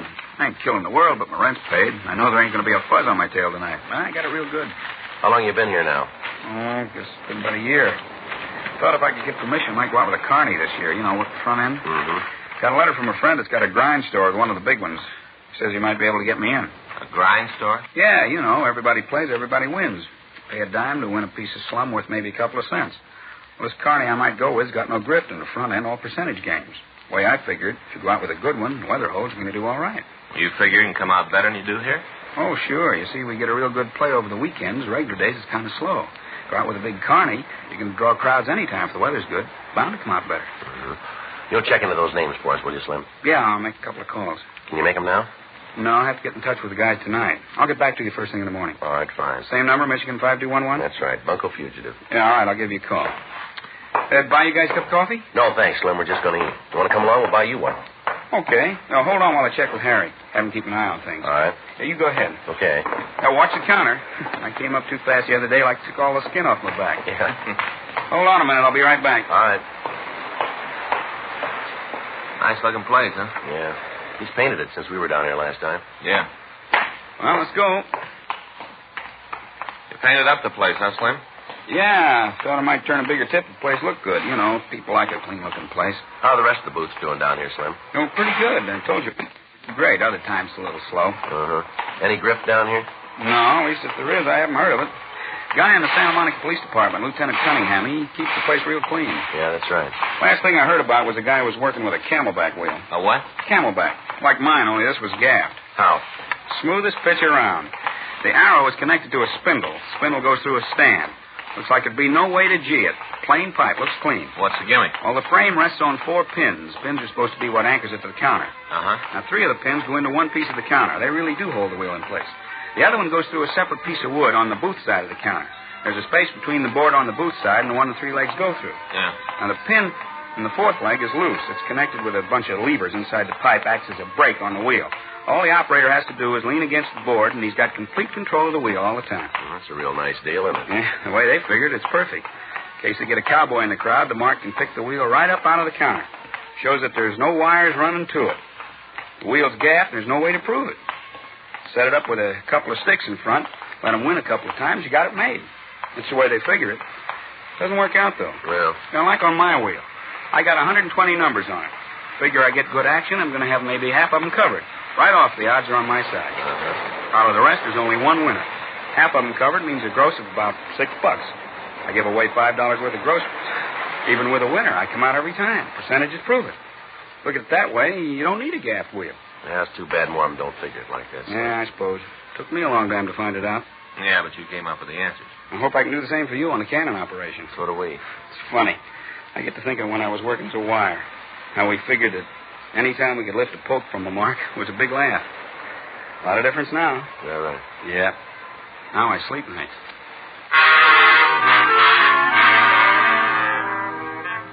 $2:15 p.m. We continued to talk to our informant, Slim Ramos. He said that he didn't know the name of the carnival the possible suspects had been fired from. He said that he'd call some of his contacts and try to get the information for us. We set up a time for him to get in touch with us, and then Frank and I drove back to the office. We contacted Captain Didion and made arrangements for additional men to be assigned to help us. Sergeants John DeBetta and Danny Gilmore were asked to aid us in a search of the market where the victim had been robbed. We spent the next 3 hours in the market looking at the crowd in the hopes that we'd see a known pickpocket or even see a wire in operation, but the surveillance netted us nothing. We made arrangements for the victim's bank to be watched the following morning. 6:15 p.m. Frank and I got back to the squad room. Place sure does a good business, doesn't it? What? The market, Joe. A lot of people go in there. Yeah. What's the matter with you? Well, I was just thinking. I guess it comes down to the point where the only way to hang on to your money is to carry it in your hand and keep your fist closed. It's darn close. I was talking with Lieutenant Jack Swan. He was telling me a guy came in here from Nebraska, came in by bus. Yeah. He was sitting in the station waiting for a coach to take him up north. Had all his money in his shoe. In his shoe? Yeah. Had it in his left shoe. Had the money all flat so we could walk on it. Figured it'd be safe there. Well, wasn't it? No. Dozed off for a minute. The next thing you know, his shoe's off and the money's gone. How would anybody know where it was? I don't know. The guy that took it found it, though. Guy dozed off for a minute, loses his shoe and all his money. Anything turn up on it? No. I get it. Bunko Fugitive Friday. Yeah. Yeah, Slim. Mm-hmm. What was that name again? Yeah. Mm-hmm. What did he say about it? No, wait a minute. Frank? Yeah. Here you go. Man, pencil, too. Yeah. Okay, thank you. All right, Slim, go ahead. Was that with a K? Mm-hmm. Yeah. What? O-L-C? C is in Charlie. O-T-T. Right. You know where they stand. Uh-huh. All right. Well, give us a call if anything more turns up, huh? Right. Okay, Slim. Thanks a lot. Right. Bye. How do you do? Well, pretty good. 3 names of the guys who work the Kearney and KC. Yeah? Slim talked to a friend, got the information that the guys who work in the downtown area have been scoring real good. Say where we could find them? No, he's going to try to get the address for us. Well, we took a big jump just knowing who they are. The deal now is to make it work. What do you mean? Well, Slim says his bunch is pretty hinky. They're playing it real careful. Yeah. Word's out they got 2 more big scores to make, and then they're going to leave town.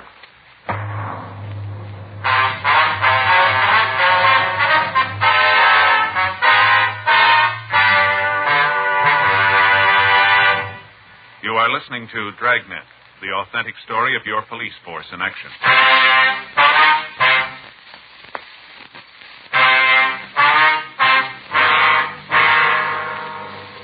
The 3 names our informant had given us were Howard Kremer, Victor Leiden, and Edward Olcott. We had the names checked through our record bureau, but we found that none of the 3 men had been arrested in Los Angeles. We got a radiogram off to the police department in Kansas City, the last place the trio was known to have worked.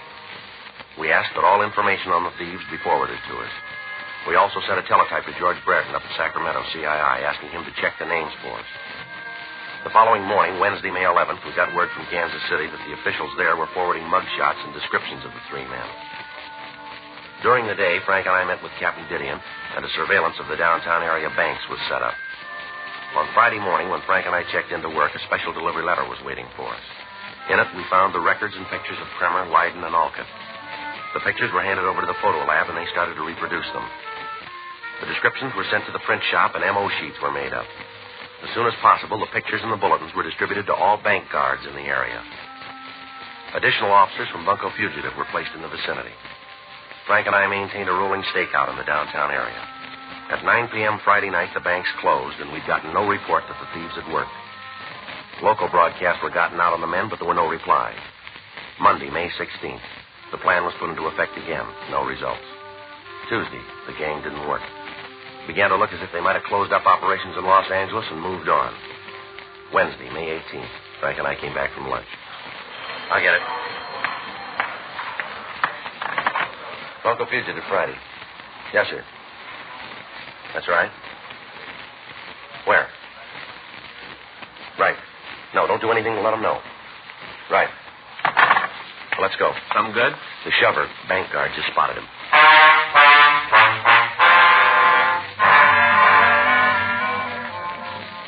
The call had come from a bank at the corner of 7th and Jackson Streets. The guard told us that he'd seen one of the suspects enter the bank and under the pretense of filling out deposit slips, observe the withdrawals that the customers were making. It took us a little under 3 minutes to get to the address. We checked with the guard, and he pointed out the suspect. Frank pretended to make out a deposit slip while I waited at the new account desk. When we entered the bank, the suspect was standing at the teller's window. In front of him was an elderly man. As the line moved up, the suspect began to examine the slip that he'd made out. Then, as the elderly man took his turn at the window, the suspect walked away and stopped by the door. He waited for the man to finish his business at the teller's counter. Then, as he passed through the door, the suspect fell and stepped behind him. Frank and I followed him down the street. As he walked through the crowds, he was joined by Edward Olcott, the shover in the operation. The elderly man entered a small tobacco store, and as he went through the door, the wire, Howard Kremer, joined the other 2 suspects. As the elderly man stood at the counter waiting to be served, the shover walked over to the magazine rack. He stood looking at the magazines for a moment, and then as he turned away, he seemingly tripped and fell against the proposed victim. Both Frank and I knew it was coming. We were watching for it, and yet we missed the actual theft. The wire moved in and removed the victim's money so fast that we couldn't see it. The shover took the wallet from the wire, and the gang was ready to move on. Frank and I stepped into him. All right, Mr. Police Officers, you're under arrest. For what? Stop dreaming. You know the route. Now, come on. Beat it. All right, grab the knife.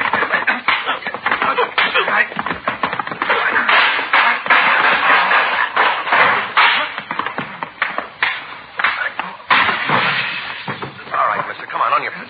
Get up. Just wait till you cop. Leave me alone. You're going to regret this. Shoving a citizen around. No reason for this. How about the other 2? They're out. All right, let's get him downtown. How about the victim? No, he left when the beat started. Better try to catch him. Yeah. You're going to be sorry for this. You wait. You're going to be real sorry shoving an honest citizen around. Yeah, that's the trouble with you, punks. What do you mean? You're wrong on both counts.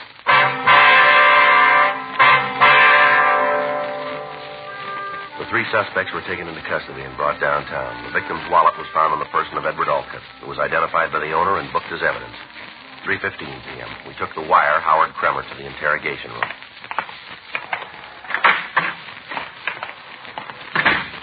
Sit down, Kremer. Yeah. All right, you want to give us a statement? For what? Come off it. You know what we're talking about. You got to have me cross with somebody else. I'm trying to level with you. I don't know what you're talking about. You want us to lay it out for you? I don't care much either way. You guys slam into a store where I'm trying to buy a pack of cigarettes, and all of a sudden I got handcuffs on. You tell me I'm hooked for being a pickpocket. That's the way you want to tell it, huh? There ain't any other words. Your two friends tell it different. What two friends? Two fellas we picked up with you? This is a big town. A lot of people. You walk into a store, you don't ask who's standing next to you. They put the whole deal on you. Who? Lyden and Alton. Never heard them. How long do you figure you're going to keep this up, mister? As long as it takes to get you on my side. They don't build days that long. That's your loss. I'm a nice fellow if you take the time to get to know me. All right, Kramer, this is way off the road. Now, maybe you got all day, we haven't. You can either give it to us here and now, or we can drop you into a cell and let you wait it out. You put me in a tank and I'll be out in half an hour. How many times have you been arrested? Who says there was a first? How many times? You got the books, look it up. We asked you a question. So I'm not a genius. I got trouble with addition. Take everything out of your pockets. What? Come on. For why? Now, look, you're running out of funny time here, Kramer. Then you better ring the bell, because I'll need more of it. You got a job? Yeah, I'm a president of a bank. You're going way out on this, Kramer. I like the scenery. You work? Yeah. Where? Round, no special place. What do you do? I'm a salesman. What do you sell? Whatever people can afford. All right, now, come on, put your things on the table right now. You can sign a receipt? They aren't going to be taken from you. You want to see what you're carrying. Okay. You boys deserve a break, but I'll tell you now, the numbers on my phone book are mine. Don't go near them. Come on, get it up. Here's my wallet. Handkerchief, comb, nail clippers, some change. Couple of ticket stubs from a movie. A lousy picture.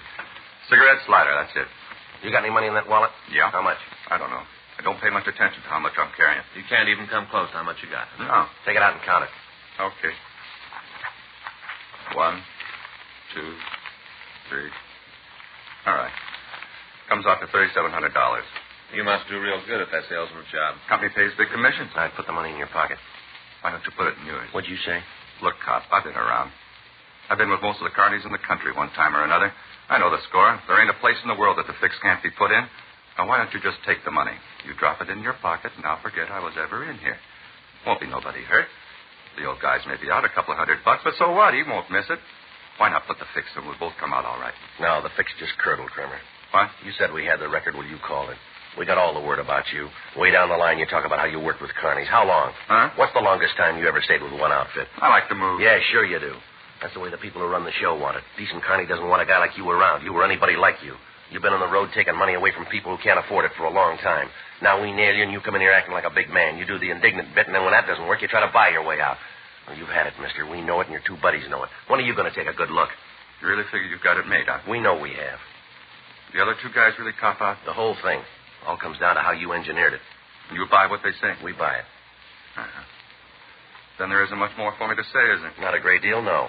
Okay, let's go. How about a statement? Why? Make it easier on yourself. Easier if I cop out? You know what I mean. Yeah. All right. Bring the girl in. I'll give you a statement. Right. Yeah. Mind if I have a smoke? What was that? I said, you mind if I have a smoke? No, go ahead.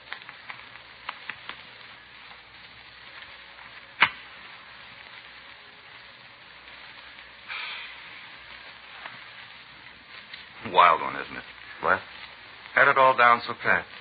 Good shover, better jug mouth. I'll sit in the front row with any wire in the business. All that, and it don't add up to a win. That's like you said. Huh? You got trouble with addition.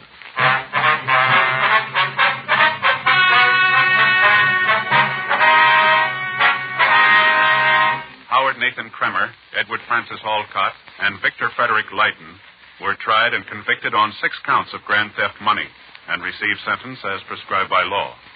Grand theft money is punishable by imprisonment in the state penitentiary for a period of not less than 1 nor more than 10 years.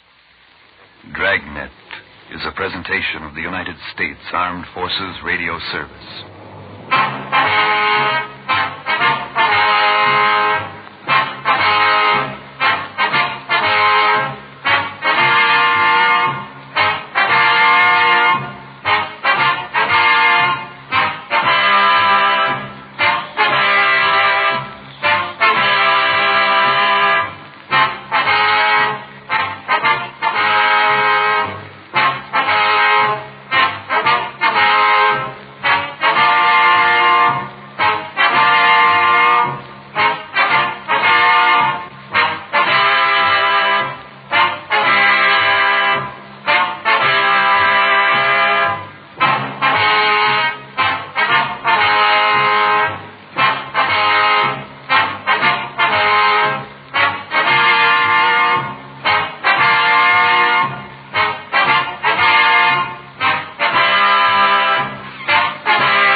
Ladies and gentlemen, the story you are about to hear is true. The names have been changed to protect the innocent. Dragnet is brought to you by Chesterfield, made by Liggett & Myers, first major tobacco company to give you a complete line of quality cigarettes.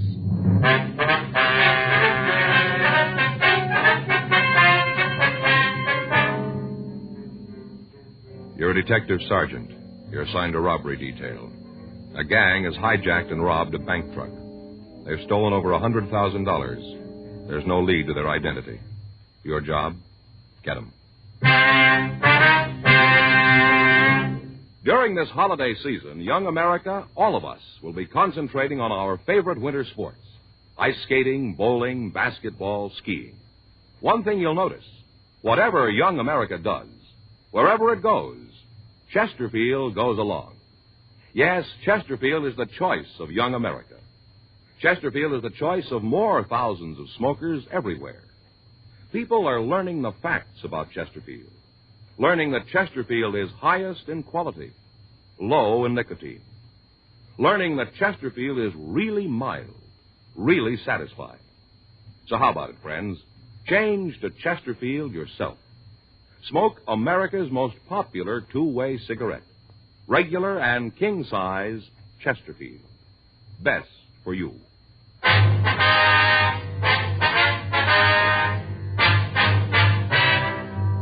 Dragnet, the documented drama of an actual crime. For the next 30 minutes, in cooperation with the Los Angeles Police Department, you will travel step by step on the side of the law through an actual case transcribed from official police files. From beginning to end, from crime to punishment, Dragnet is the story of your police force in action.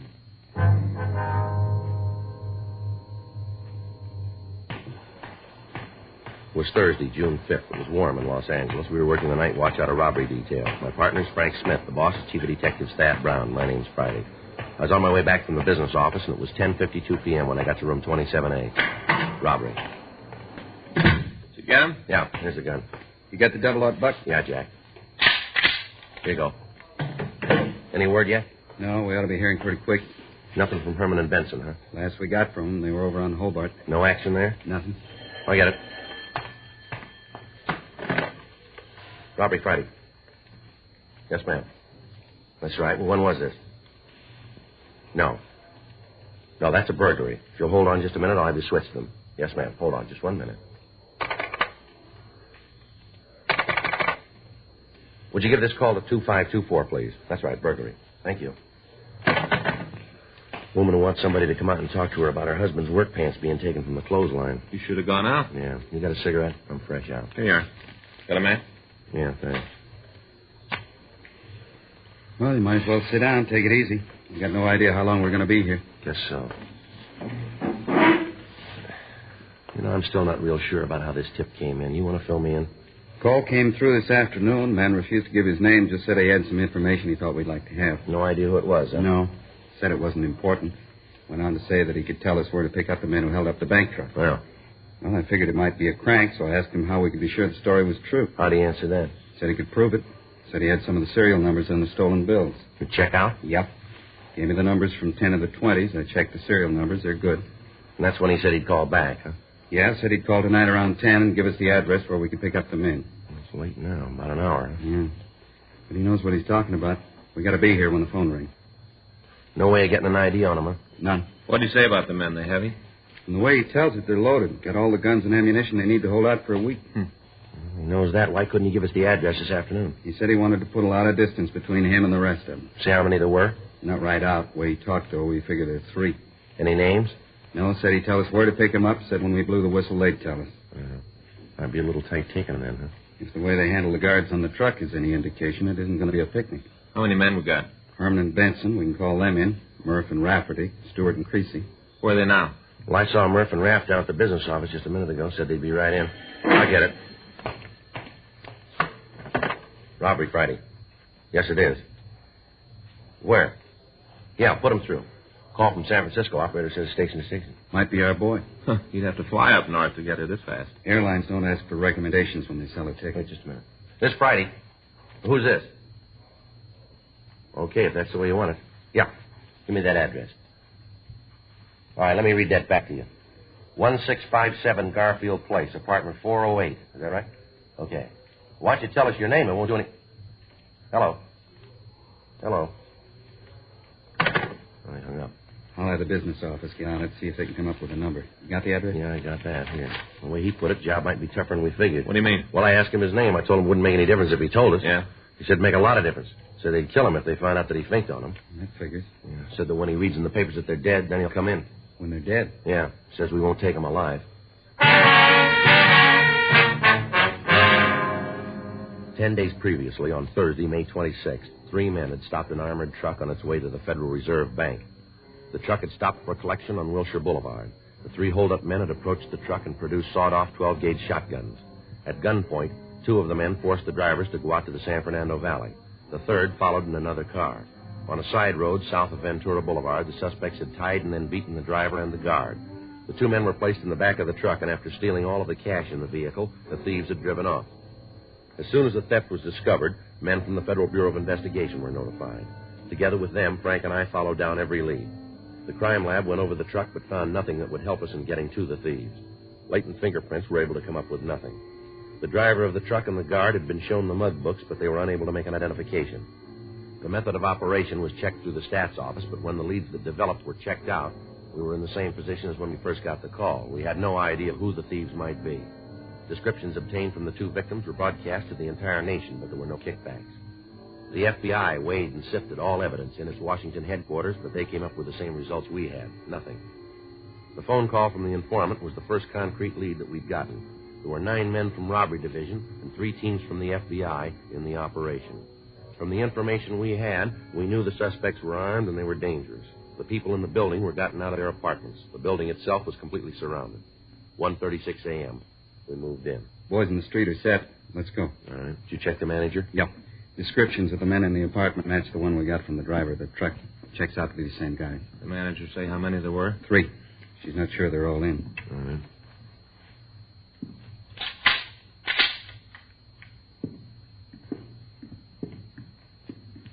Sounds like somebody's moving around in there. Yeah. You ready? Yeah. Let's go.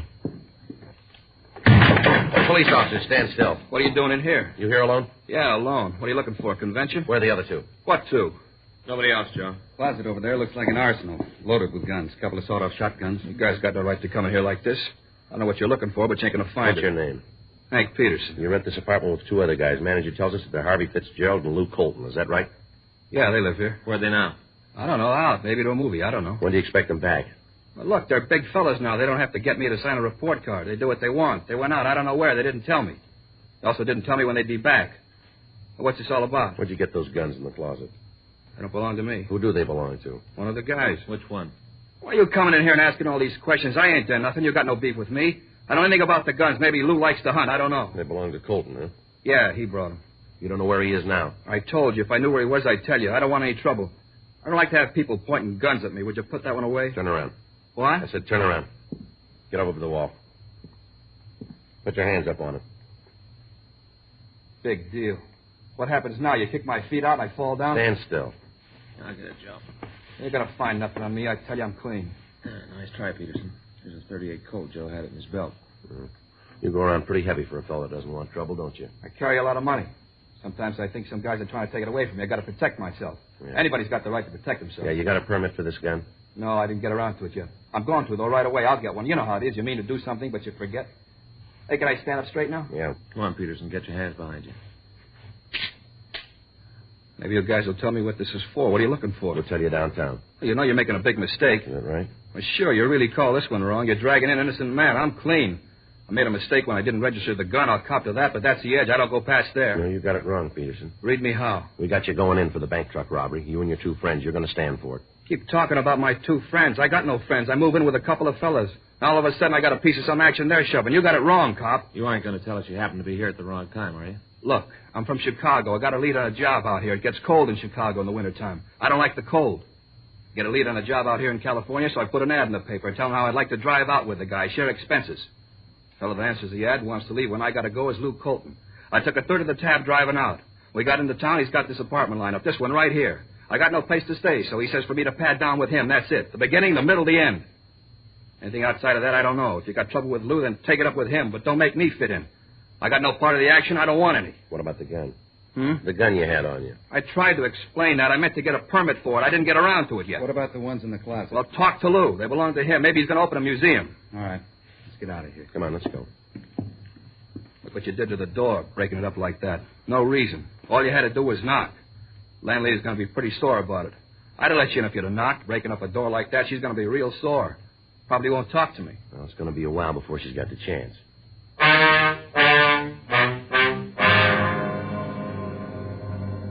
While Frank and I took Henry Peterson downtown, the other officers from robbery maintained the surveillance on the apartment. Because of the construction of the building, it was impossible to wait inside of the room. However, all of the entrances were covered. 2:40 a.m. We checked the suspect through R&I, but we found that he had no record in Los Angeles. His fingerprints were taken and forwarded to Washington for checking. It was printed and mugged and then placed in a cell in the felony section at the main jail. The rest of that night, the watch on the apartment continued without results. The following morning, Frank and I met with Lieutenant Smyers at a special show-up of the suspect for the driver and the guard of the armored car. Without hesitation, they both stated positively that Peterson was one of the men who'd held them up. The kickback arrived from Washington with the information that Peterson was wanted for escape from the state penitentiary in New Jersey. He'd been convicted on a charge of murder and robbery and given a life sentence. The record showed that he'd escaped from the prison on Friday, May 9th, 2 weeks before the truck had been robbed. 4:15 p.m. We had him brought from his cell, and Frank and I talked to him in the interrogation room at the main jail. You got a cigarette? Yeah. Here. Thanks. Here's a match. What do we got going? Same thing. We want to know about the robbery of that armored car. You figure there's something I could tell you on it, huh? We wouldn't be here otherwise. I'll make you a deal. We don't make them. No, hear me out. You might go for this. We can't promise you anything. You're asking me to come over to your side. Seems like you'd be willing to come a little closer to the line. What do you got to say? How bad you got me nailed? As deep as it can go. For real? That's right. Well, lay it out. All of it? Yeah. We got the kickback from Washington. We know you're wanted for escape. We checked the guns from the apartment. Found out they were taken in a burglary in Chicago Tuesday, May 13th. Go ahead. We checked with the Chicago papers. The ad you told us about asking for a ride out here, it was never run. You guys are sure thorough. The victims of the robbery identified your picture. They sure? They're sure. No chance for a mistake? No chance. If I cop out, where am I going to do the time? We don't decide that. You think they'll send me back to Jersey? I told you we got no say in that. It's so cold back there. It's nice here in California. I like to stay here. Nothing you guys can do so I can take the fall in Quentin, huh? Nothing. Anyway, you hear it, I'm nailed, huh? That's right. Okay. Maybe if it's marked down that I copped out, they'll let me stay in California. It'll be put down that way. Okay. Where do you want me to start? Try the beginning. Good at places, any? You were with the holdup, huh? Yeah. How about the other two? You picked them up yet? No. They haven't come back to the apartment. Might be good if they didn't. Where do you come up with that? Heavy, real heavy. What are the names? Luke Colton and Harvey Fitzgerald. Those are the names in the mailbox. Are they real? As far as I know. You aren't sure, huh? No. Part of what I told you is true. I broke out of a jail in Jersey, then beat it to Chicago. Laid around for a couple of days, then started to look for some action. I was broke. I needed a score to set me up. Sitting in a bar down on State Street one night, and I met Lou and Harvey. They tipped me to the job out here. You mean they came all the way out here to pull the one job? Yeah. They got a rumble about how it'd be a cinch. Came out to run it off. Then they figured on going back, leaving you cops with nothing. When were they figuring on leaving? I don't know. This was their part of the deal. I told them going in I wanted to stay out here. Didn't make any difference to them. We all figured that if we cut up a $100,000 score, none of us was going to look bad. For all I know, they might be on the way back now. Their clothes were still in the apartment. You know how many suits you can buy with a third of $100,000? Go ahead. Yeah, well, after the job, we made the split. Talked it over and decided to dig in for a few days and then take off. At least they decided to leave. Didn't say when. I told you now they might be on the way back now. Who else knows you're in on the job? Huh? Outside of you three, Colton, Fitzgerald, who else knows about it? Isn't anybody. Well, where's your part of the money? Got it down the bus depot. Got it in the locker down there. How long's it been there? Since day before yesterday. How often do they clean out them lockers? Every 24 hours. Well, then there's $33,000 floating around in the check room. You got the key to the locker? Yeah. Where is it? In my shoe. I got it taped and sold inside. You want to give it to us? Well, no, but I don't guess there's any other way. No. Okay. You spend any of the money? You mean the stuff we stole? That's right. No, not a dime. Why do you ask that? Who else might know the serial numbers on the bills? Well, nobody. Nobody but us, and I guess the guys at the bank, they got a record of them, I guess. How about Colton and Fitzgerald? They spend any of their part? I don't know. You got to ask them that. The car you drove out after the armored truck, who'd that belong to? Colton. It's the one we drove out here in. What kind of car is it? Plymouth, 1952. What model? Sedan. Color? Light blue. You know the license number? No, I never paid any attention to it. What state's it out of? Illinois. Who drove the car when you went on the holdup? Harvey. Fitzgerald, huh? Yeah, he drove the car, and Lou and I went in the truck. Either of them been arrested before? I'm not sure, but I think Lou fell in New York. I'm not sure, though. How about Fitzgerald? No. At least he never said anything about it. Only way I knew about Lou is that he talked about the food in Sing Sing. That's the way I knew about him. You know what he fell for? Armed robbery, I think, and there was a kidnap rap, too, but he beat it. He out clean? I don't know. Seems like you planned a job with two guys that you didn't know very well, doesn't it? I was hungry and I was cold. I wasn't about to ask for a life story when they offered me a part of the action. How'd they pick you? I told you, I was in a bar on State. Lou and Harvey came in. Both of them were carrying a load. I was sitting there drinking beer, just the three of us in the place, and Lou was drinking pretty heavy. He gets in a beef with the barkeep, and I saw the roll he was carrying, so I figured that if I could take his side in the brawl, maybe I could make a touch. We walked out of the bar, and he offered to buy me a meal. Next thing I know, I'm on the way to California. I'm a partner in a piece of goods that looks safe. All that time in the car, and you didn't find out anything about your two partners? We drove straight through. And we weren't driving, we were sleeping.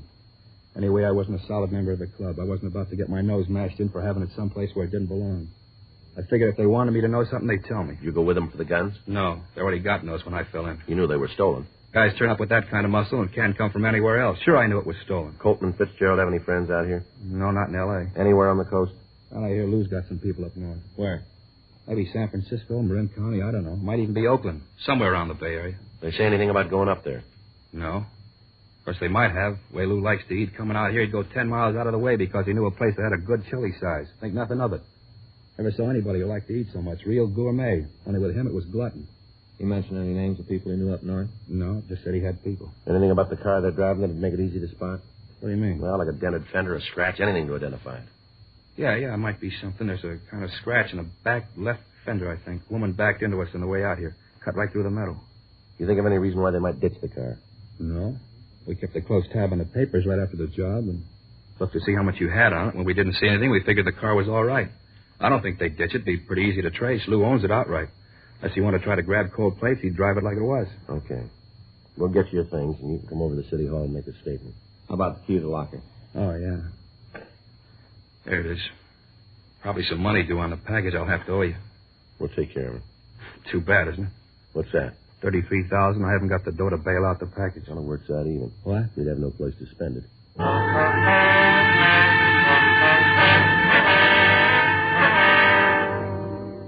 An immediate APB was gotten off carrying the names and descriptions of the two suspects. Also a description of the car. A radiogram was sent to DMV at Illinois, requesting the license and description of any car registered to a Lewis Colton. While Eleanor Eastlack took Peterson's statement, Frank got in touch with the telephone company. They'd finished checking the phone call we'd gotten from San Francisco, but the information they gave led us no farther toward apprehending the suspects. The call had been made from a pay booth in the ferry terminal building. We got in touch with the FBI and filled them in on the developments.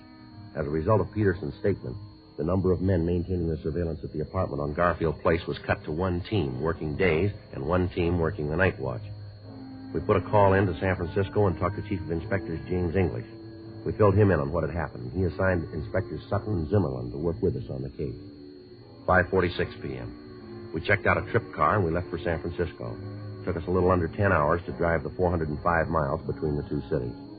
At 4:03 a.m., we stopped in Oakland and put in a call to the San Francisco Police Department. How much? Yeah, just a minute. Frank, you got a quarter? Yeah. Thanks. Here you are. 264, please. Hello, this is Joe Friday. Yeah. You got a message there for me from Charlie Sutton or Jules Zimmerman? Yeah. No, we just got in. Yeah. Oakland. What? Just a minute. You see that street sign up there? Yeah, wait a minute. 5th and Poplar. 5th and Poplar. Yeah. No, we're coming right over. When was this? I see. Well, if Charlie calls in, tell him that we're on the way, will you? Right. Thank you. Well, we're almost too late. What do you mean? They got a lead? Sutton and Zimmerman called in 30 minutes ago. Yeah. They got the car waiting for the suspects now.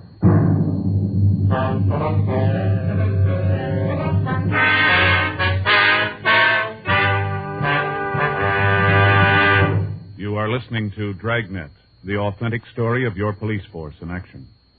There are good reasons why thousands of people are changing to Chesterfield every day. Why Chesterfield is the largest selling two-way cigarette in America.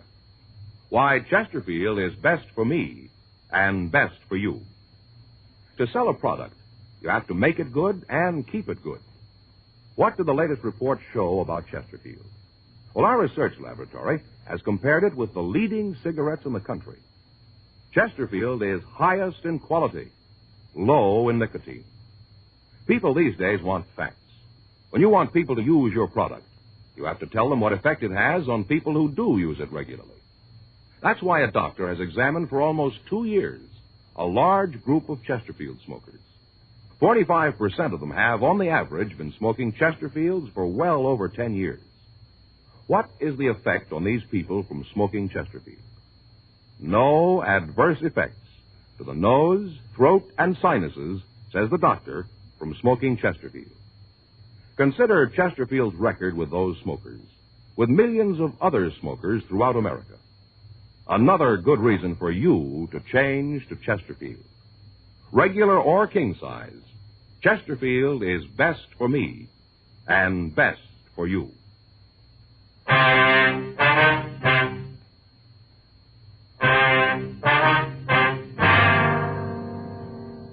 The address the business office had given me on the phone was a large garage located at the corner of Union Avenue and Lynch Streets.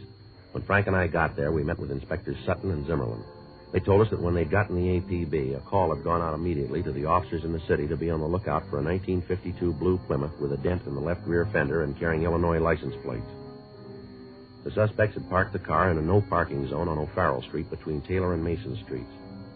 At the peak hour of traffic, the car had been towed away from the parking place and left in a garage. While it was in the garage, the information on it had been received from our department, and an immediate stakeout was placed on it. We felt reasonably sure that the suspects would return for the automobile. They had no reason to think that there might be anything wrong. The address of the garage had been left so that they might find the car. All that would be necessary to release it would be the payment of the fine for overtime parking along with the towing and garage fee. The garage itself was a large building. It provided 4 stories for parking. The suspect's car was on the basement level. We were able to keep watch on it from a small office near the exit ramp. The attendants were instructed to act as if nothing was wrong when the suspects came in. Once we knew that they were in the building, the entrances and exits would be blocked and they would be taken into custody. There was nothing to do but wait. 5:30 a.m., no sign of Colton and Fitzgerald. 6:15 a.m., Frank went out and brought back some hot coffee. 6:45, 7 a.m. People began to come into the garage to get their cars, but not the 2 suspects. The later it became, the more difficult it would be for us to take the 2 men into custody. If there was going to be any shooting, we'd be in a bad position with civilians in the range of fire.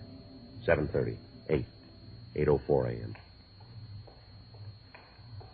Somebody coming down there. Yeah. You see who it is? No. Jules. Yep. You and Charlie want to cover the other side? Right. And watch it. We should be able to get a pretty good look at him. Yeah. A lot of these deals, you park the car and it's towed off the street. What kind of town is this? They got a sign. You should have put it in the garage. Yeah, you and your smart ideas. You read. Why didn't you see the sign? Who can tell you? It's Colton and Fitzgerald. Yeah. You see Jules and Charlie? Wait a minute. Yeah, over by the gray Mert. Looks like they're all set. All right, let's go. Let's get this straight out of here. Ashton Brenner's left the rope with the cops put their bank. They shoot it with more than you. Still not sure it was the right thing to do. But you don't have to think. If I wanted somebody for that, you'd still be back east. You know one of these days you're going to open that mouth just a little too wide. Now, what do you guys want? Police officers, you're under arrest. Runner! Hit him off, Joe! The ramp, Joe. I'll get him.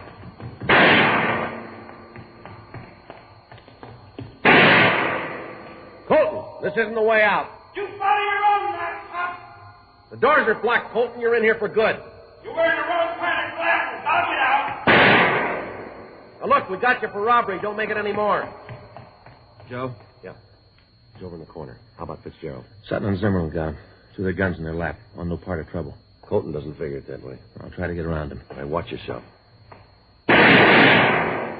Keep those people back out of the doorway. Go on, Frank. I'll cover you.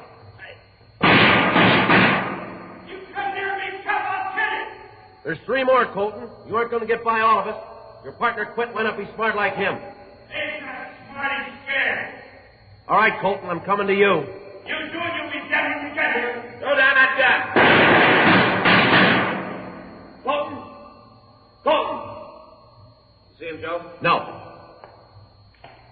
Take it easy, Joe. Colton. How about it? He's hit. I can't tell how bad. He's still got the gun. Colton! You can hear me, throw that gun out here. Nothing. Come on. Better call an ambulance. Right. Never should have taken us. Better take it easy, Colton. You're hit where it shows. Never should have taken us. 2 of you, 2 of us. You got it wrong, mister. Huh? You were outnumbered going in.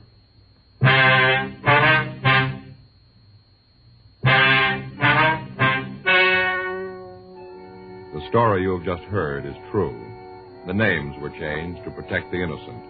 On September 18th, trial was held in Department 92, Superior Court of the State of California, in and for the County of Los Angeles.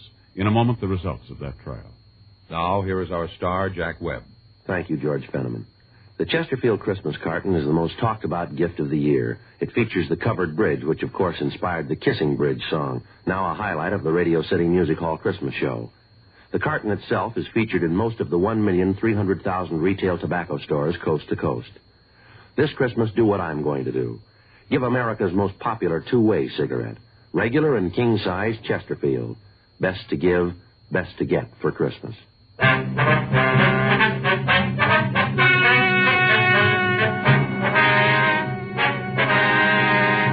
Harvey Ned Fitzgerald and Louis Jeffrey Colton were tried and convicted of kidnapping, robbery in the first degree, and violation of the Dangerous Weapons Control Act.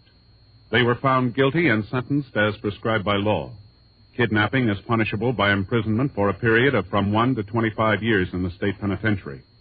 Robbery in the first degree by imprisonment for a term of not less than 5 years.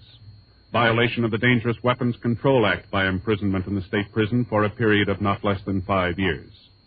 Henry Vincent Peterson was remanded to the authorities of New Jersey for completion of his sentence. A hold was placed on him by the state of California in the event he is paroled. Be sure to read the current issue of Photography Workshop for an interesting and informative look behind the scenes with Dragnet. That's Photography Workshop, the current issue.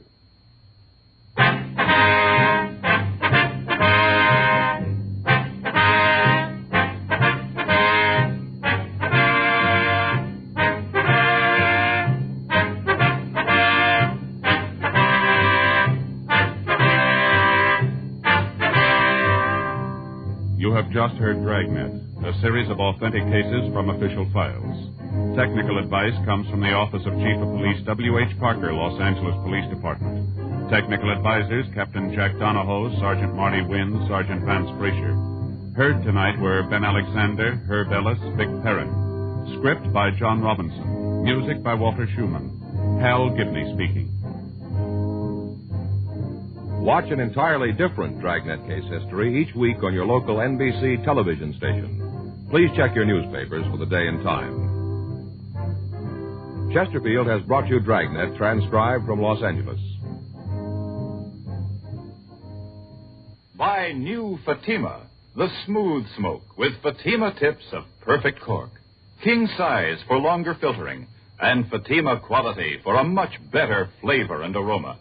This Christmas, give Fatima in the special Christmas carton. Cork tip and plain ends, too.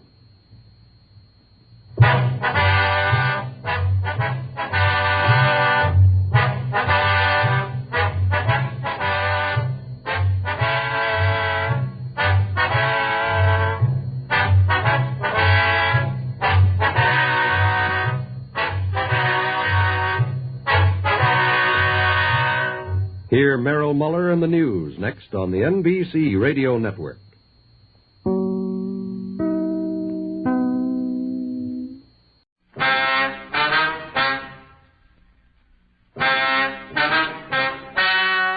Ladies and gentlemen, the story you are about to hear is true. Dragnet is brought to you by Chesterfield, made by Liggett & Myers, first major tobacco company to give you a complete line of quality cigarettes.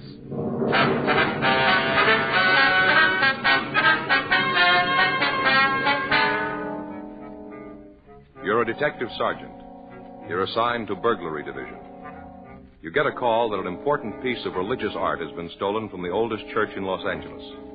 There's no lead to its whereabouts. Your job? Find it.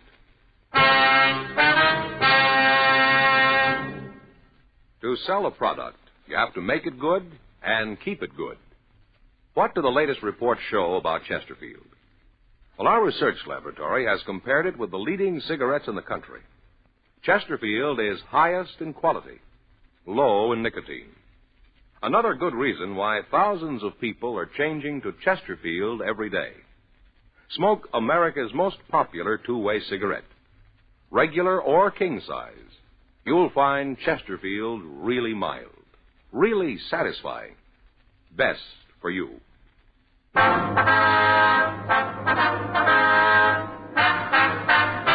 Dragnet, the documented drama of an actual crime. For the next 30 minutes, in cooperation with the Los Angeles Police Department, you will travel step by step on the side of the law through an actual case from official police files.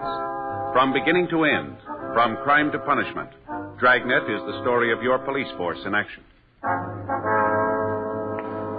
It was Wednesday, December 24th. It was cold in Los Angeles. We were working the day watch out of burglary division. My partner's Frank Smith. The boss is Captain Bernard. My name's Friday. I'd gone across the street to buy stamps for some Christmas cards I was sending out. It was 9:15 a.m. when I got back to room 45. Burglary. I sat down at a table in the squad room and I started to address the cards when Frank walked in carrying a stack of Christmas boxes. Hi, Joe. Hi. Christmas cards, huh? A little late, aren't you? Well, I was going to send them out Monday, but we had that stakeout. You ought to get married, Joe. Yeah? It's the only system. Faye does all that stuff for me. Laundry, mails, cards. Only system. Might help. You got a big stack there. Ought to cut down the list. Look at this here. Upholstery shop. Yeah? They send me a card every year. I never get anything upholstered. Faye and I ought to go over our list. Cut off a few names. I brought in your present. Want to open it now? No, I'll wait. I always open a couple the day before. Why? Well, put you in the spirit ahead of time. I opened Phil's this morning. Who's he? Faye's brother in Denver. Gave me a magazine, one of those funny ones. What do you mean, a comic book? No, one of those funny ones, you know. No, I don't, Frank. Well, some of the pages have holes in them. You look through and there's a picture on the next page. Oh, yeah, I've seen those on the newsstand. They have cloth pasted in. Cloth? In the ads. If you want to buy a suit, they have a sample right there. You mean you can feel it? Reach right out and feel it. There was one for $200. A suit? Sure. Cloth comes from Scotland. What's it made out of? Solid gold? No, they got a special kind of goat over there. It's real smooth. Not a goat, Frank. A sheep. Well, it's a special kind of sheep, then, because a suit costs $200. You going to get one? I told Faye. She said, wear the sample. Anything doing? Fanning and Pryor were in on that market holdup. They come up with anything? Pound of air. Nothing else. I hope it stays quiet. I got more shopping to do. I finished. What'd you get in? Stationery set, some paper and envelopes, leather binding. Joe, you'll never learn. Oh, what's the matter? No woman wants a stationery set. Get her something personal. Well, it's got her initials on it. No. You want something more sentimental, romantic. What'd you get Faye? It's different in her case. What'd you get Faye? Sewing machine. That's romantic. Well, it isn't a way. Why didn't you buy her a catcher's mitt? Burglary Friday. Yes, that's right. You have the right department. All right, Father, we'll be right down. No, you can tell us about it there. Goodbye. The old mission church, they've had a theft. Collection money? Statue of the child Jesus. Frank and I checked out of the office and rode over to the church at the corner of Sunset Boulevard and Main. The Old Mission Plaza Church, founded 1781, the year Los Angeles became a pueblo. The outside was typical early Spanish design, complete with mission arches. It was made of adobe and painted white. They called it the Queen of the Angels. The Padres from down in Mexico built it. The devout Mexicans in town still attended services there. 10:05 a.m. Frank and I crossed through the courtyard. It used to be the old stable, but the Spanish priest changed all that when it became a mission. Stonemasons paved the stable floor and made it a courtyard. They planted grapevines, trees, and flowers. A young priest crossed the courtyard to meet us. He'd been sitting on a stone bench reading his morning prayers, as priests had done here for 172 years. We asked for Father Xavier Rojas, who had communicated with us. We were told he was inside. We entered a side door. The church seemed to glow with the hundreds of votive candles flickering on both sides of the altar and at the shrines throughout the church. It was empty except for a few people praying. Surrounding the main altar were several old oil paintings in gold frames. The air was heavy with the scent of Advent flowers. We found Father Rojas up near the sanctuary, looking at the nativity scene. He told us about the crib. It was a $70 duplication of the scene at Bethlehem. The parishioners had taken up a collection for it 31 years ago. It was put up every year on December 22nd and taken down after the holy season. It was beautiful, except that one of the shepherds had lost an arm, the sheep was old and cracked, and the infant Jesus was missing. Father Rojas led us back into the sacristy. I'm sorry to bother you, man. It's all right, Father. Especially now, the holiday season. We cash our checks, Father. You want to tell us what happened? Or what you think happened? I discovered the statue was missing right after the 6 o'clock Mass. You say the 6? Yes. I started over to the rectory and stopped by the crib. Was the statue there before Mass? I don't know, but it was there last night. How late is the church open? All night. You leave it wide open so any thief can walk in? Particularly thieves, Sergeant. You say it was there last night, Father? How late? 10 or 11 o'clock. We had confessions. No one saw it after that? One of the altar boys. He says it may have been there. He thinks it was. Did he see it? He's not sure. What's his name? Pardon me.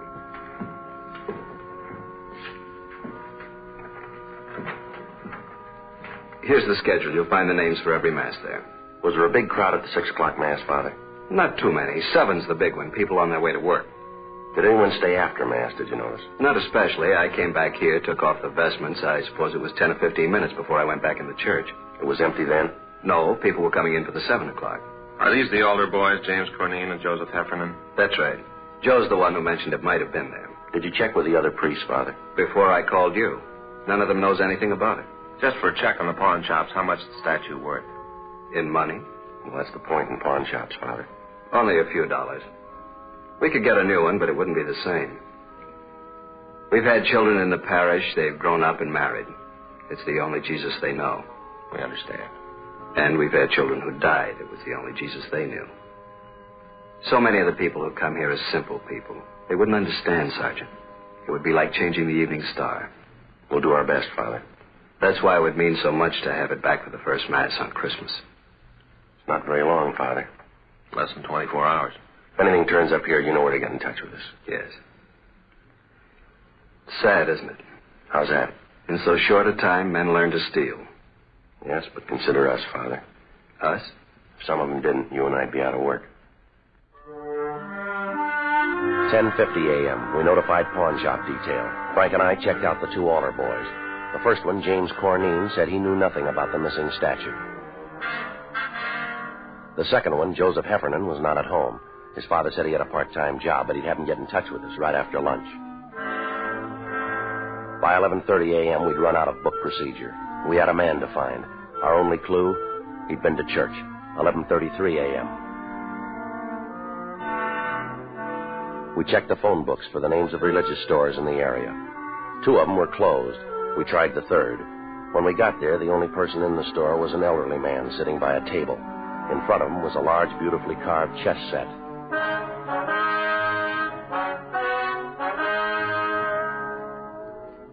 We're police officers.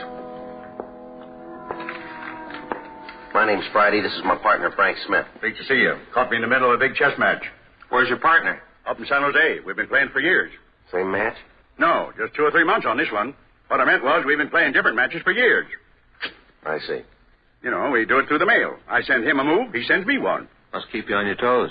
Except during the holidays, the mail gets all fiddled up. That's no good. Guess not. Slows things down. That's no good. I like to catch him off guard. You Mr. Flavin? How do you know? We never met. Your name's on the window out front. Mr. Flavin, we checked the other 2 religious stores in this neighborhood. They're closed. This is the best one anyway. 50% European items. We're checking the stores around the Mission Church. For what? Statue of the Child Jesus. Do you have one we could look at? Sure.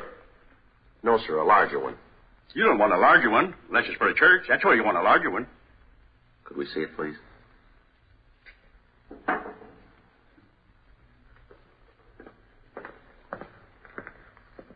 It's not my due to butt in. But unless you live in a big place, this will make your living room all the kilter. Yes, sir. Do most of the people who go to the Mission Church trade here? Good many of them, especially the kids. Why kids? More religious.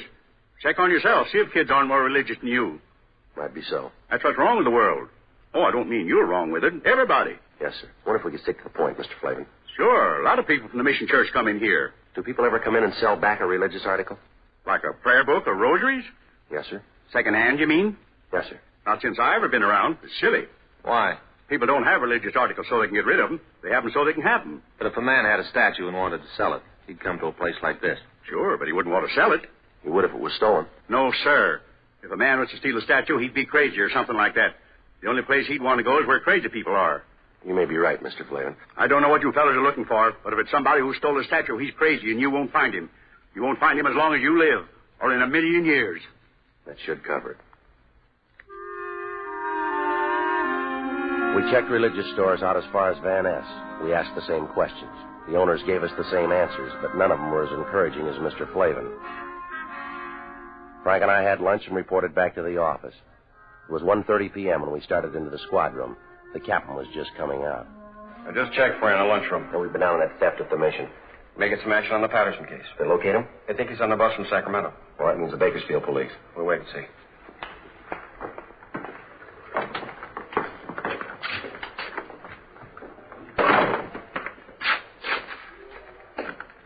Are one of you fellas Sergeant Friday? He is. I'm Drew Heffernan. My father said you wanted to see me. Well, sit down, son. You didn't have to come in. A phone call would have worked. My father said to get on over. He says that any kid that uses phones is lazy. We want to ask you about it this morning. You serve 6 o'clock Mass? Yes, sir. I'm senior boy, so I get the 6th. You're a senior and you take the early trick? Yes, sir. That way, if you receive communion, you get to have breakfast sooner. Father Rojas says you think the statue was there before Mass. I didn't look, but I have a feeling it was there. A feeling? You know, how you have a feeling about something, but you're not sure. Did you stay around long after Mass? I put out the candles and hung up my surplice. How long would that take? About 5 minutes, maybe. Did any of the people at Mass stay on? Some moms do, especially ladies. Oh? Maybe they don't finish in time, or else they start new prayers. I don't know. So when you left, there were still some women there? No, sir. That was at first. After I went back to the sacristy, there was only this one man. What man? He comes at 6 o'clock all the time. Do you know his name? No, sir. But he works down in Olive, paint shop, where they paint signs. Could you describe him? Sort of medium. He was wearing a suit that didn't match. Didn't match? Different pants than coat. How about his age? Oh, he's pretty young. Take a guess. About 40, maybe. There's nothing particular about him. Then why'd you notice him? I've seen him before. And the bundle, I guess. The bundle? Out in front. I saw him when he was coming out. He had this bundle, and he almost dropped it. How large a bundle? It's hard to say. Come on, son. Was it large or small? The size of the statue? About that big. Yes, sir.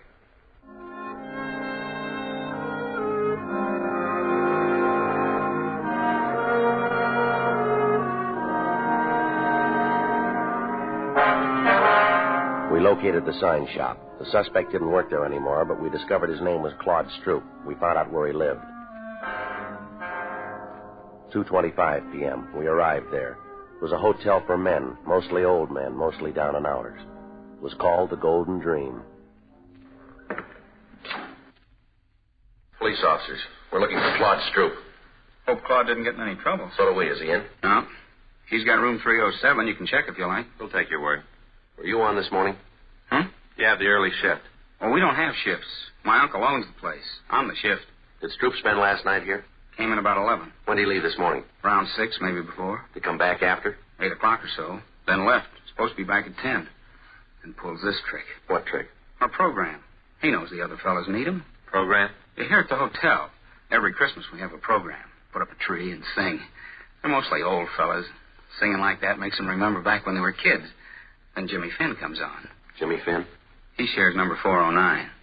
His family once had a lot of money, so he tells the fellas about it. Stories about Christmas. How they had this big log, and his grandfather used to start it up, and after dinner everybody turned over his plate, and there underneath was a $20 gold piece. Brand new one. When Stroop came in this morning, did he have a bundle? I didn't see him come in. You said you saw him. I saw him go out after, but not come in. When was that? 8. If you want to look for a bundle, I could give you his key. We don't have a warrant. It's all right. I know about police. It's all right with me. It's not with us. I didn't mean that. I just meant it was all right with me. Good King Wenceslas looked out on They were three old men. You couldn't tell how much better they would have been with Stroop singing the fourth part, but somehow you didn't care. This was Christmas at the Golden Dream, and it sounded fine. Though the frost was cruel, when the poor man came in sight, gathering winter fuel. This is the last rehearsal. I got most of the songs down pat. Sounds pretty good. Yeah, that's why it's a shame Claude isn't here. He's tenor, and they need him to make it sound just right. Does Stroop have a job? No, sir. He used to have jobs. Not much lately, though. Did he say where he was going? No, he should have. The fellows need him. When he comes in, will you call us? Sure, and not say anything to him. That's right. I hope it's nothing serious for Claude. The fellow's troubles ought to be over. Troubles? Way back. It wouldn't count now. Tell us anyway. Well, I don't know much about it. As much as you know. Now, come on. Well, something back where he used to live. He robbed somebody or something. What else? That's all. It was a long time ago, way far back. But he forgot it all, the robbing and everything. No, not quite. He remembered it this morning. God rest ye merry gentlemen, let nothing you dismay. For Jesus Christ our Savior was born upon this day to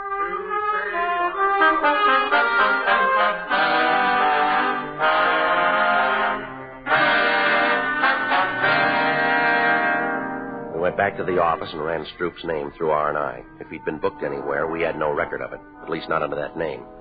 4:15 p.m. Pawn shop detail reported back. No object resembling the statue of the child Jesus had been turned in. 4:18 p.m. I hung up the phone. Patterson's on that Sacramento bus. I thought Bakersfield had it. They were supposed to confirm. They did. Up over the station. What about Fanning and Pryor? They're still out. Well, they'll be back soon. When's the bus arrive? 6 o'clock. There's plenty of time for them to make it.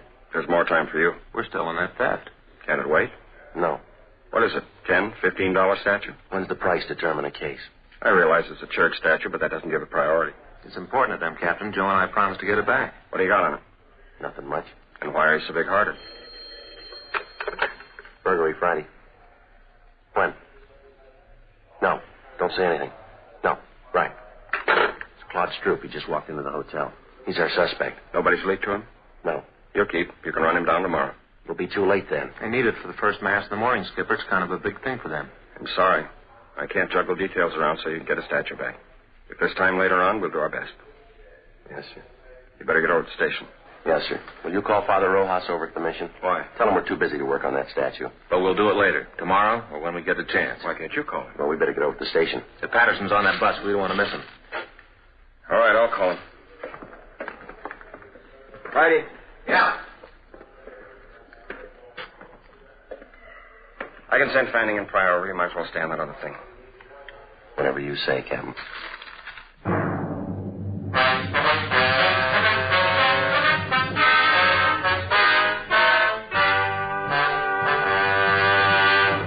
You are listening to Dragnet, the authentic story of your police force in action. There are good reasons why thousands of people are changing to Chesterfield every day. Why Chesterfield is the largest selling two-way cigarette in America. Why Chesterfield is best for me and best for you. People these days want facts. When you want people to use your product, you have to tell them what effect it has on people who do use it regularly. That's why a doctor has examined for almost 2 years a large group of Chesterfield smokers. 45% of them have, on the average, been smoking Chesterfields for well over 10 years. What is the effect on these people from smoking Chesterfield? No adverse effects to the nose, throat, and sinuses, says the doctor. Consider Chesterfield's record with these smokers, with millions of other smokers throughout America. Another good reason for you to change to Chesterfield.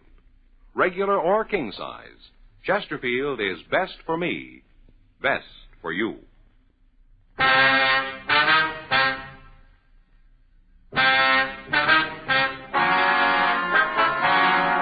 4:43 p.m. We arrived at the Golden Dream Hotel. The desk clerk was right. Claude Stroop looked like a man who'd had his troubles at bargain rates. Your name Claude Stroop? Yes, sir. Police officers. We'd like to talk to you. I didn't do anything against the law. Honest, I didn't do anything against it. You haven't been accused. Want to take you downtown. We'd like to talk to you. No, sir, I'm not going. I'm not going anywhere. I'm not going to talk to anybody. You're half wrong already.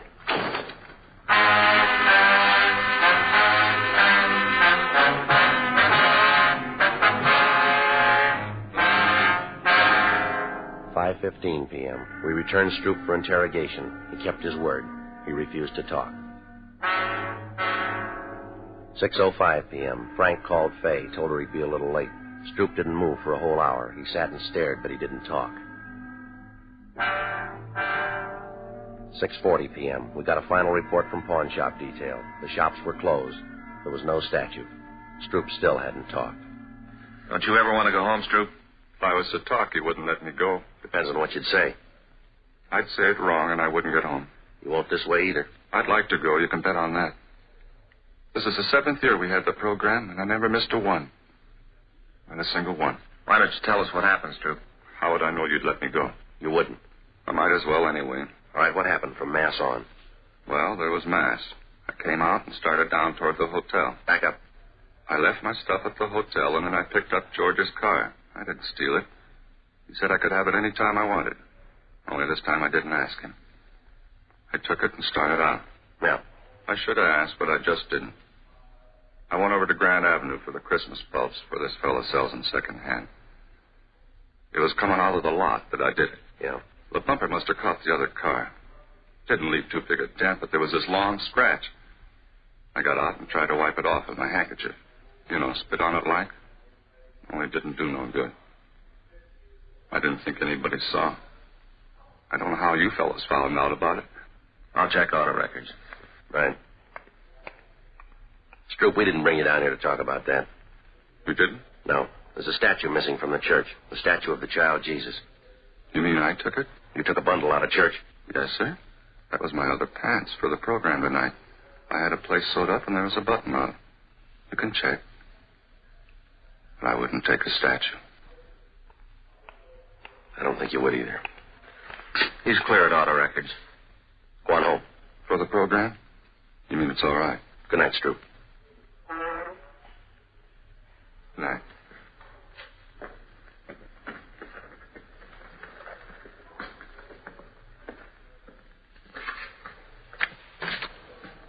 Merry Christmas.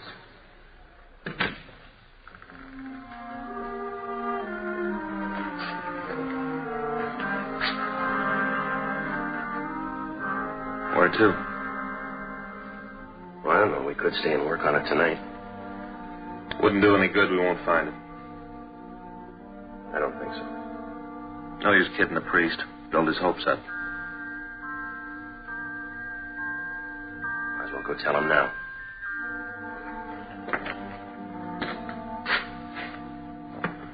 Merry Christmas.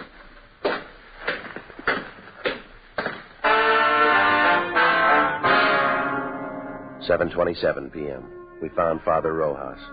Frank told him how it was, that we couldn't get the statue back by morning, but that we'd keep trying during the week. He said he understood. We told him we had to get on. As Frank and I started to leave, the doors at the main entrance to the church opened.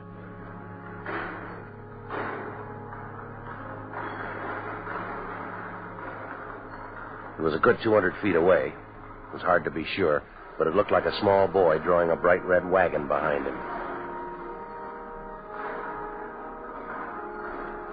When he got closer, you could see he was no bigger than a pint of milk. He was a luminous-eyed little Mexican boy with a face as young as yesterday. The priest seemed to know him. Paquito? In the back of the wagon was the missing statue of the child Jesus. He picked it up gently and walked up to the priest. Padre Rojas? He just stood there, looking up at Father Rojas. It's Paco Mendoza, the boy from the parish. Ask him where he found it. ¿Dónde lo encontraste? No lo encontré, lo cogí esta mañana. He didn't find it, he took it. Why? ¿Por qué? Todos los años Paquito rezó por un camioncito rojo. Este año Paquito rezó al niño Jesús. Yo prometí al niño Jesús el primer viaje en mi camioncito. He says all through the years he's prayed for a red wagon. This year he prayed to the child Jesus. He promised that if he got the wagon, the child Jesus would have the first ride in it. ¿Tendrás el diablo para llevar a Paquito? He wants to know if the devil will come and take him to hell. That's your department, Father. No el diablo. Ese se llama Paquito mucho. We crossed over to the sanctuary.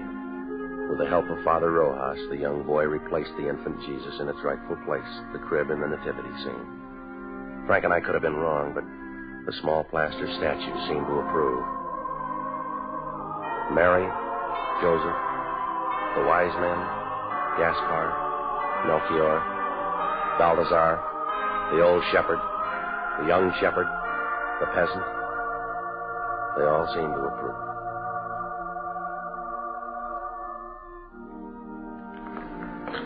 Vuelve a tu casa, Paquito. The priest told the boy to go home. He took hold of his wagon and started the long walk out of the church.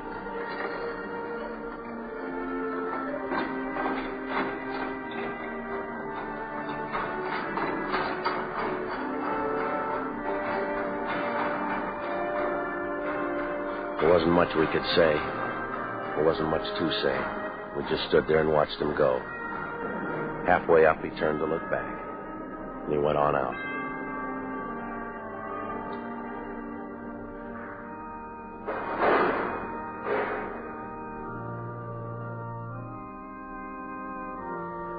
I don't understand how we got that wagon today.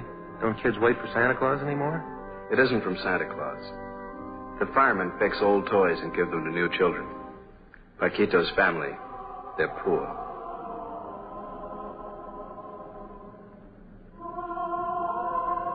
Are they, Father?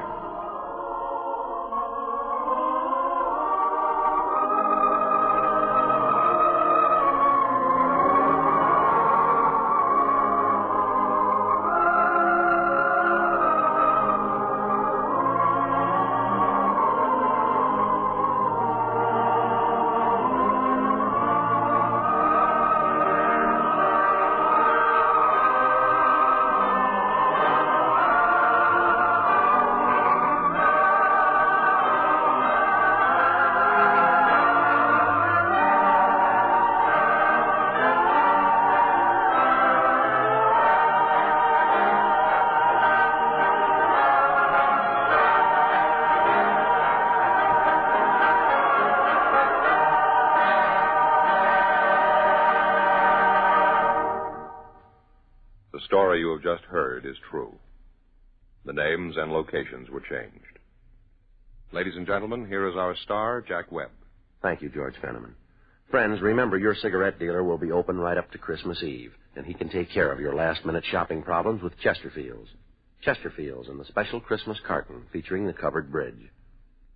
And now, on behalf of the makers of Chesterfield, Liggett & Myers Tobacco Company, there are over 6,000 wholesale distributors and 1,300,000 retail dealers, and of course all of us on Dragnet. We'd like to wish you a very Merry Christmas.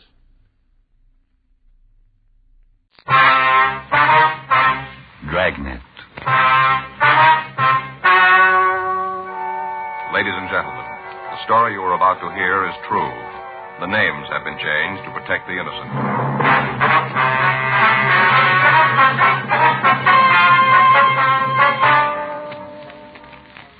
You're a detective sergeant. You're assigned to burglary detail. An organized gang of thieves is working in your city. Their method of operation is clever and fast. There's no lead to their identity. Your job? Stop them.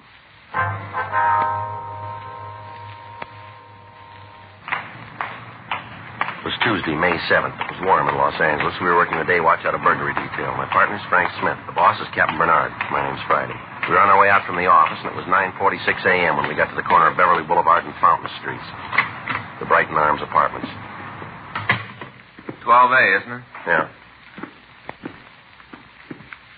What is it?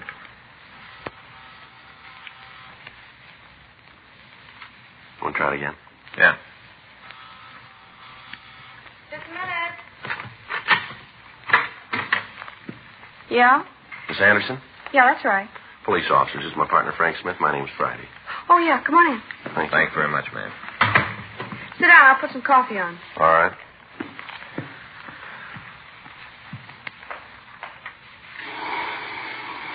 That's the only way to do it, Joe. What? Coffee grinder, hear it? Well, that's what it is, huh? Yeah. You buy the coffee beans and you grind them up as you need the coffee, real fresh. I'm going to get Fay one of them. Great gadgets. Yeah, guess so. You never tasted coffee that fresh, Joe. Whole different flavor. Well, if you say so. Yeah. Wait till I get Fay one.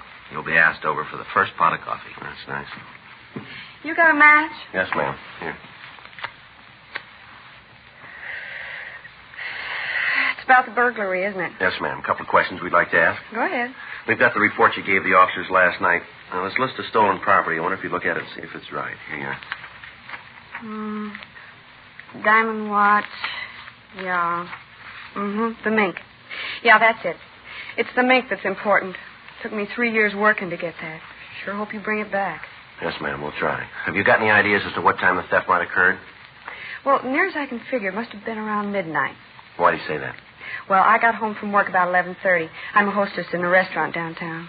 Go on, please. Got home, the coat was still here. I hardly ever come into the house without checking on it. You know, it's the only real thing of value I got. Yes, ma'am. Well, there it was, hanging in the closet. I went out to have a cup of coffee and pick up the papers before I went to bed. Whoever took it must have been waiting outside. He saw me leave and then came in. Why do you say he? Well, you said he must have been waiting. Oh, I didn't mean anything special, you know, just a word. I see. Did you see anybody in the vicinity when you left the house? No, not that I can tell about now. The corner's a pretty busy place, Sergeant. Lots of people around there. A couple of restaurants. Always a lot of people around. Wonder if we could see how they got in, please. Yeah, right back here.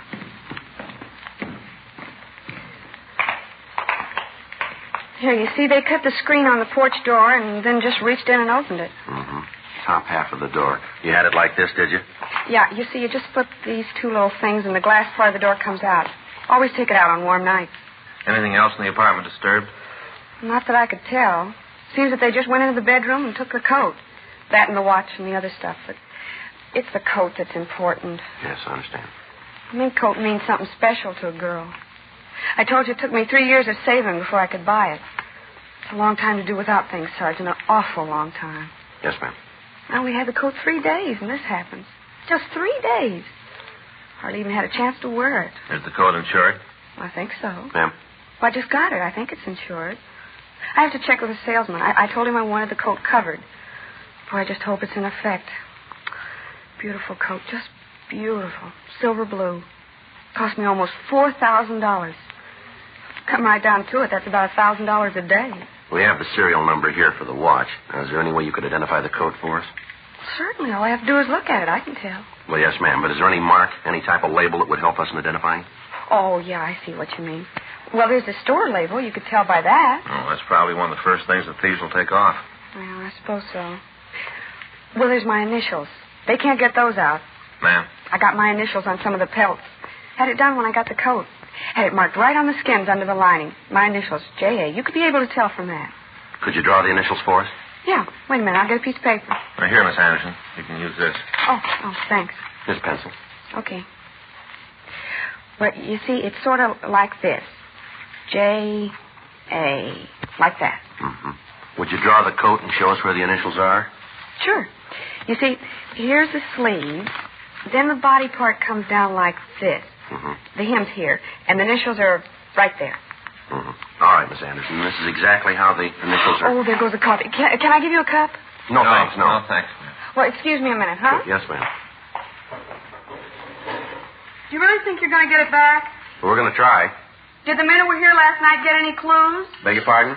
The men who were here last night, did they find anything that'd help? Not a great deal, no, ma'am. Well, I sure hope they find my coat.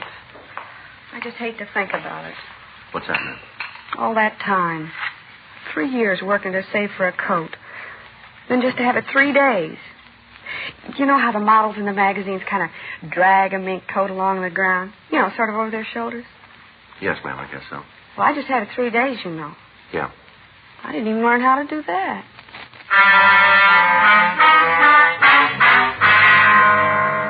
Reports of similar burglaries had been coming into the office for the past 6 weeks. In each one, the method of operation was similar enough to let us know that we were dealing with the same thieves. All of the homes that were prowled were residences. The owners of the houses were always absent. Entrance to the places was made through a rear window. In those cases where the window was open, the screen was cut. Where the window was locked, the pane of glass was broken, and the entrance made that way. The classification of goods stolen was also the same in all of the burglaries.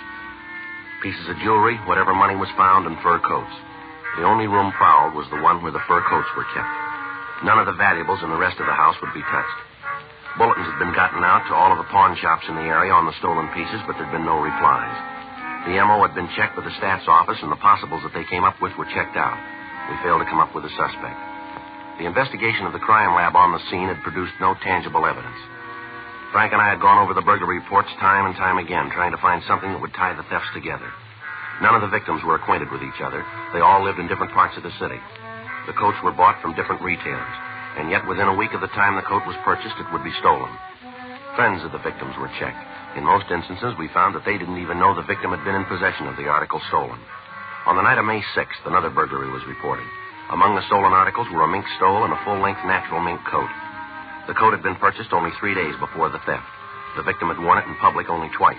After going over the physical evidence at the scene and talking with the woman, we were no further than we had been.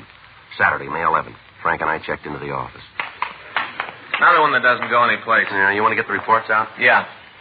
You know, Joe, there's got to be something to tie them all together, something in common. Well, if we come up with that, maybe we got the answer. You see the bunch down by Chief Brown's office when we came in? Yeah? I recognize one of them. Yeah, who? Insurance man. They'll most likely be down here when we get through talking to Chief Brown. What's it figure the thefts have cost him? A little under $47,000. Well, you stand that kind of loss, you'd do some yelling, too, wouldn't you? Suppose. Funny none of the stuff's turned up. Well, it isn't doing them any good unless they sell it. I get it. Burglary Friday. Yeah, it is. Mm-hmm. What's your name? What? No, where are you now? Mm-hmm. All right. No, we'll be right over. Right. Well, maybe we got one. Yeah? Woman says she wants to talk to us about a stolen fur coat. The woman gave the name of Wilda Chandler. She said that she had some information for us and asked us to meet her in a bar at the corner of St. Andrew's Place and Las Palmas Avenue. It took us 23 minutes to get there. See her? No, we better ask the bartender. Yeah. Yeah? Is there a Miss Chandler here? Chandler? That's right. She just called. Said to meet her here. Might be her in the back booth. Didn't give no name. Back booth. Thank you. Hey, wait a minute. Yeah. If it's her or your friend, will you do me a favor? What's that? Try to get her out of here. What do you mean? Get her out of here. All she's been doing is sitting back there playing that song. Playing the song, ordering doubles. We ain't got a girl in here this time in the morning. I got to carry the orders back to her. Got a lot of other stuff to do. All right, we'll see about it. Well, if you can't get her out, at least talk her into sitting up here at the bar so I don't have to walk. Huh? Yeah, sure. Thanks. Miss Chandler? Sit right down, boys. Been expecting you. All right. This is my partner, Frank Smith. My name's Friday. You just bet you. Glad to meet both of you. Talked to you on the phone, didn't I? Yes, ma'am. Yeah, never forget a name. How about a drink for you two boys? No, ma'am. Thank you. Should have a couple. Seems to make everything a lot better. I may have several more. You said something about some information on some stolen fur coats, is that right? Yeah, and I got it. Oh, Max, he's going to be sorry. Old Max? Hear that on the jukebox? Melancholy mood. Hear it? Yes, ma'am. Our song. Is that right? You just betcha. Old Max, our song. Partner that goes, gone is every joy and inspiration. Tears are all I have to show. No consolation. So old Max left me. Tears in his fur coat. Uh-huh. Who's Max? You fellas sure you don't want a drink? No, ma'am. No, Max, just the tears in the coat. See? This is it. What do you think of it? It's very pretty. Well, that's a lie. It's a lousy coat, and you know it. You want to tell us about the stolen coats, please? Here, I've been working for Max almost 2 months, and I just found out. Guess you think that's pretty dumb, huh? Well, maybe if you tell us about it. 2 months. Matter of fact, I just got the message last night, Friday, May 10th, 1:22 a.m., if you want to be exact. That's when I got the message about old Max. Now, look, miss, you called us and said that you had some information on some coats. Now, I wonder if you'd be kind enough to tell us about it. You just betcha. Would you put this in the jukebox for me? Play number B7. Huh? Yes, ma'am. B7, huh? Yeah, melancholy mood. Old Max and my song. You know what? These are no good. A real no good. This Max, has he got something to do with the burglaries? You just betcha. Old slick Max, he's a pistol. Yeah. Say, how about a drink? No, thank you. I didn't mean for you, for me. Suppose you tell us about Max and the furs, would you, please? If that's the way you want it. Max is a thief. Yes, ma'am. Oh, you know him? I don't know. A thief. Worked for him 2 months, even thinking about marrying him. All the time he's a thief. What's Max's last name? Barrett. Thanks for playing the song. It's real nice. That's B7. What about this Max? Told me how I was going to wear mink, and this is what I end up with. Now, look, Miss Chandler, if you have some information for us, we want to hear it. But we haven't got time to sit here and keep you company. You think it's all a gag, huh? You just think I'm lonely, so I called you. That's what you think, isn't it? Why don't you tell us? Well, it isn't a gag. I can tell you all about the coats, all about them. Yes, ma'am. That's why we're here. Would you go ahead? Well, I'm a hat checker on a restaurant out in the country. It's a good racket. Got the job about 3 months ago. Doing real well at it. Then I meet this Max 2 months ago. Old Max walks in. Yes, ma'am. Gives me the big pitch. How he thinks I'm so pretty, all that kind of stuff, you know? Go ahead. Well, he really piles it on. How he's got a big deal cooking, and as soon as it comes through, him and me's going to get married. Tells me that while he's waiting for the deal to gel, he's selling insurance. Old Max selling insurance. Pretty funny, huh? Well, he tells me that the hardest thing about selling insurance is the contacts. You know, getting to meet the people who need it. Contacts. Yeah. And that's where I come in. You see, old Max, he doesn't sell insurance on people, not like on their lives. He doesn't sell that kind. Mm-hmm. He sells what they call personal property insurance on things like rings and coats, stuff like that. You with me? Yes, ma'am, so far. Go ahead. Well, he tells me that if I'll help him with his contacts, he'll cut me on his percentage. Says all I have to do is tell him when some woman comes in with a new coat. Her name and address, and he'll go see her and make the sale. It's me simple. All I got to do is get the names and addresses. Did you do it? Sure. How dumb can you get? I gave him the names and addresses. I knew there was anything wrong. Can you tell us what names you gave him? I got every one of them. Got them at home. You can have them.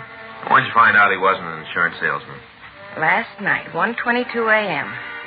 I wasn't feeling so good, so I took off from work. Went by his place. Old Max was just coming in. Got the car parked out by his garage. The backseat is loaded with fur coats, all kind of other stuff. Watches, jewelry. That's when I knew he was a no good. Oh, Max, a pistol. A real no good. Yes, ma'am. What happened? Well, I asked him about the stuff, where he got it. Yeah? He told me all about it. How he'd been stealing. How all the names I'd been giving him were his sucker list. How as soon as I'd give him the information, he'd lift the stuff. All that time. 2 months, and I figured he was an insurance salesman. You know what he's doing with the coats? What? Was he selling them? Sure. He's got a regular order business. You call up and order a blue mink coat. If you want a platinum stole, just call Max. You'll have it. Is he disposing of it here in L.A.? Not old Max. He's too smart for that.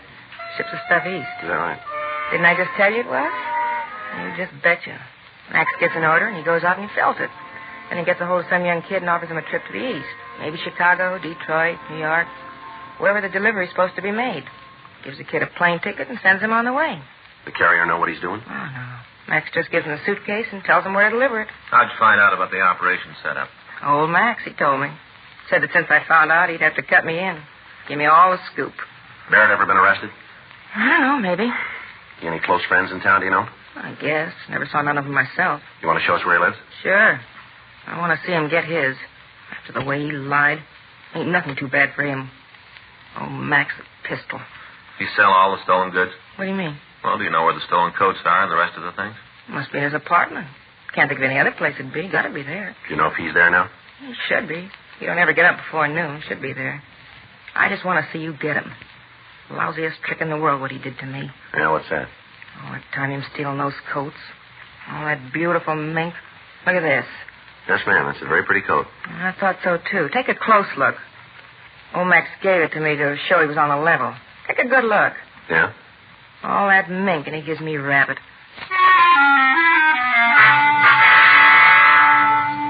Before we left the bar, we put in a call to R&I asking if Max Barrett had a police record. The office told us that there was none in our files. We asked that a teletype be sent to George Brereton at the CII office up in Sacramento. We also had the name Wilda Chandler checked. She had no record in Los Angeles. 11:20 a.m. We got Barrett's address from the Chandler woman, and then we called a radio car. The officers took her to the city hall where she could make a full statement. Frank and I drove over to Barrett's apartment. Wilda Chandler had told us that the suspect drove a late-model Pontiac sedan. We found the car parked in the garage in the rear of Barrett's address. A preliminary search of the garage and of the car failed to turn up any evidence of the thefts. 11:46 a.m. Frank and I went up to see Barrett. I'll get it. Probably still asleep. Uh-huh. Who is it? Like to see you. Just a minute.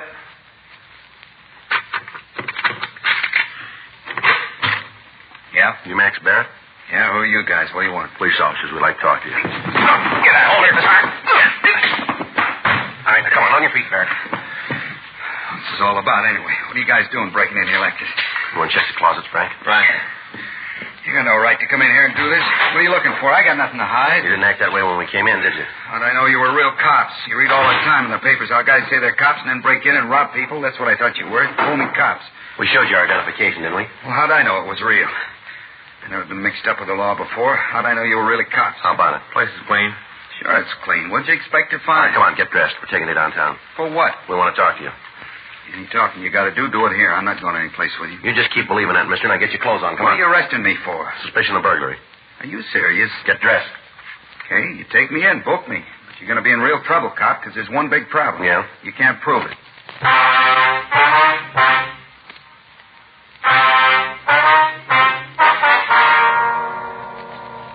12:10 p.m. We called the office and arranged for a stakeout on Barrett's apartment in the event any of his associates contacted him. We asked his landlady about his friends. She told us that as far as she knew, the suspect was an insurance salesman. She said that he told her that because of his type of business, it would be necessary for him to keep late hours and that he didn't want to be disturbed during the day. We searched his apartment and his garage, but we were unable to turn up any of the stolen merchandise. We took him down to the city hall and got off all station radiograms with special attention to the police departments in Chicago, Detroit, and New York, giving them descriptions of the suspect and of the stolen property. We asked that their pawn shop details check the outlets in their cities. 3:15 p.m. We had Barrett brought to the city hall, and we talked to him in the squad room. Okay, you made the boo-boo. Now, how are you going to get out of it? What do you mean? Well, you had the chance to check my record. You know I'm clean. How are you going to get out of having me sue you? You got a job? Yeah. Where do you work?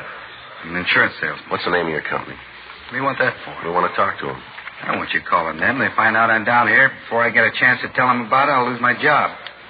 You kind of got this thing a little mixed up, haven't you? What do you mean? You've been trying to sell us how innocent you are all morning. Yet every time we ask a question, you give us a smart answer. Now, if you haven't got anything to hide, why don't you come off it and tell us the truth for a change? I'm doing that. When? What company you work for? I'm not going to tell you. This rate book we found in your car. This the one? Great Southwestern Life, that it? Why don't you call them and find out? We did. They say they never heard of you. And it isn't them, is it? What are you doing with the rate book? That illegal, too? Where'd you get it? Friend of mine. I like to check the prices of other companies, keep abreast of things. What's the friend's name? You know I'm not going to give you that. Hey, who put you on to me anyway? You said it yourself. We're not going to tell you. But it was that Wilda broad. Who? Who's playing cozy now? Wilda Chandler. She's the one who told you to pick me up, isn't she? Does she have a reason to do that? She might think so. Why don't you tell us about it? I tried to help her out, give her the chance to earn some extra money. Told her I'd give her $5 for every prospect she turned over to me who bought some insurance, and it worked good for a while. Then she started boozing it up. Got to be a real lush. Couldn't trust her anymore. She was giving me a list of bad names, making them up. I had to get rid of her. Yeah? Gave her a coat and called it quits. How about these names she gave you? You got a copy of them? No. Turned out they weren't any good, so I threw them away. Frank? Yeah? You got that list? Yeah, here you go. Listen to these. See if they sound like the people Wilda told you about. Pauline Bunnell, Myrtle Briggs, Mrs. Mildred Carlson, Miss Jane Anderson, Alice Beckworth. How about it? You recognize any of them? She's the one, isn't she? Oh, lousy lush. She's the one who told you, isn't she? Recognize the names? Yeah. Every one of those people have had a burglary in their house in the last month. There's a lot more names. Why don't you cop out and tell us the truth? I got nothing to say until I see a lawyer. Joe, see you a minute. Yeah, Olson, right away. What you got? Kid says his name's Jim Nelson. Picked him up out at Barrett's place. Anything on him? Suitcase. Here it is. A couple of fur coats inside of him. What about Nelson? Checked him. Got a record listing 2 burglary arrests, 1 conviction. Where's he now? Got him over in an interrogation room. Who's with him? Rubles. Any trouble? No. Walked in and we took him.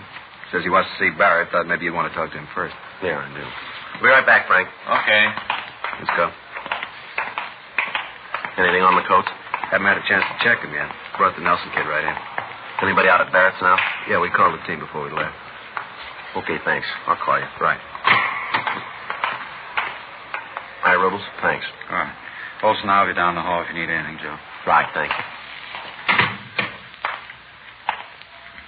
Your name Nelson, is that right? Yeah. Where'd you get the suitcase? Barrett gave it to me.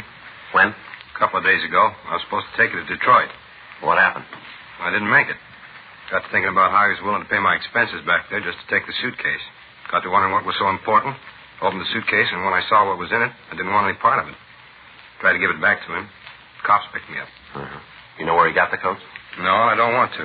Anytime a guy's willing to pay expenses back east just to deliver a suitcase, there's something phony about it. I want no part of the action. You know I got a record. I only stood one conviction. I'm trying to keep clean. You got Barrett here now? That's right. You going to hold him? Yeah. I'd like to see him for a minute. Why? I'd like to tell him what I thought about the deal he tried to pull. Telling me how he was my friend. All the time getting me to carry the stuff for him. Can you fix it up so I can see him? Yeah. Come on.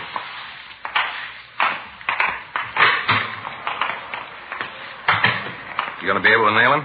We will now. You imagine a guy would pull a stunt like that on his friends? A guy would do that, do about anything. Yeah. You willing to testify about how Barrett gave you the suitcase? I sure am. I want to see him nailed good.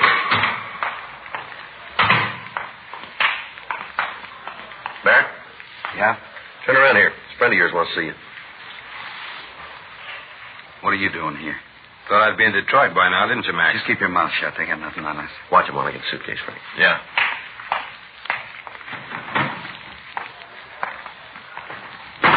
How about it? You ever see this bag before, Barrett? He should. He gave it to me.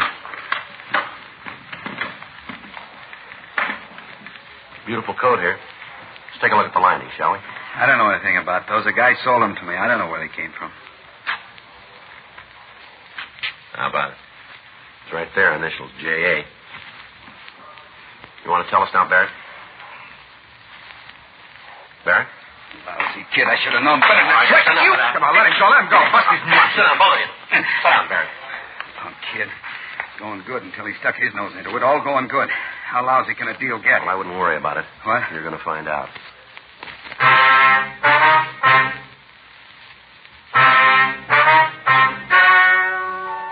The story you have just heard is true. The names were changed to protect the innocent. On September 18th, trial was held in Department 97, Superior Court of the State of California, in and for the County of Los Angeles.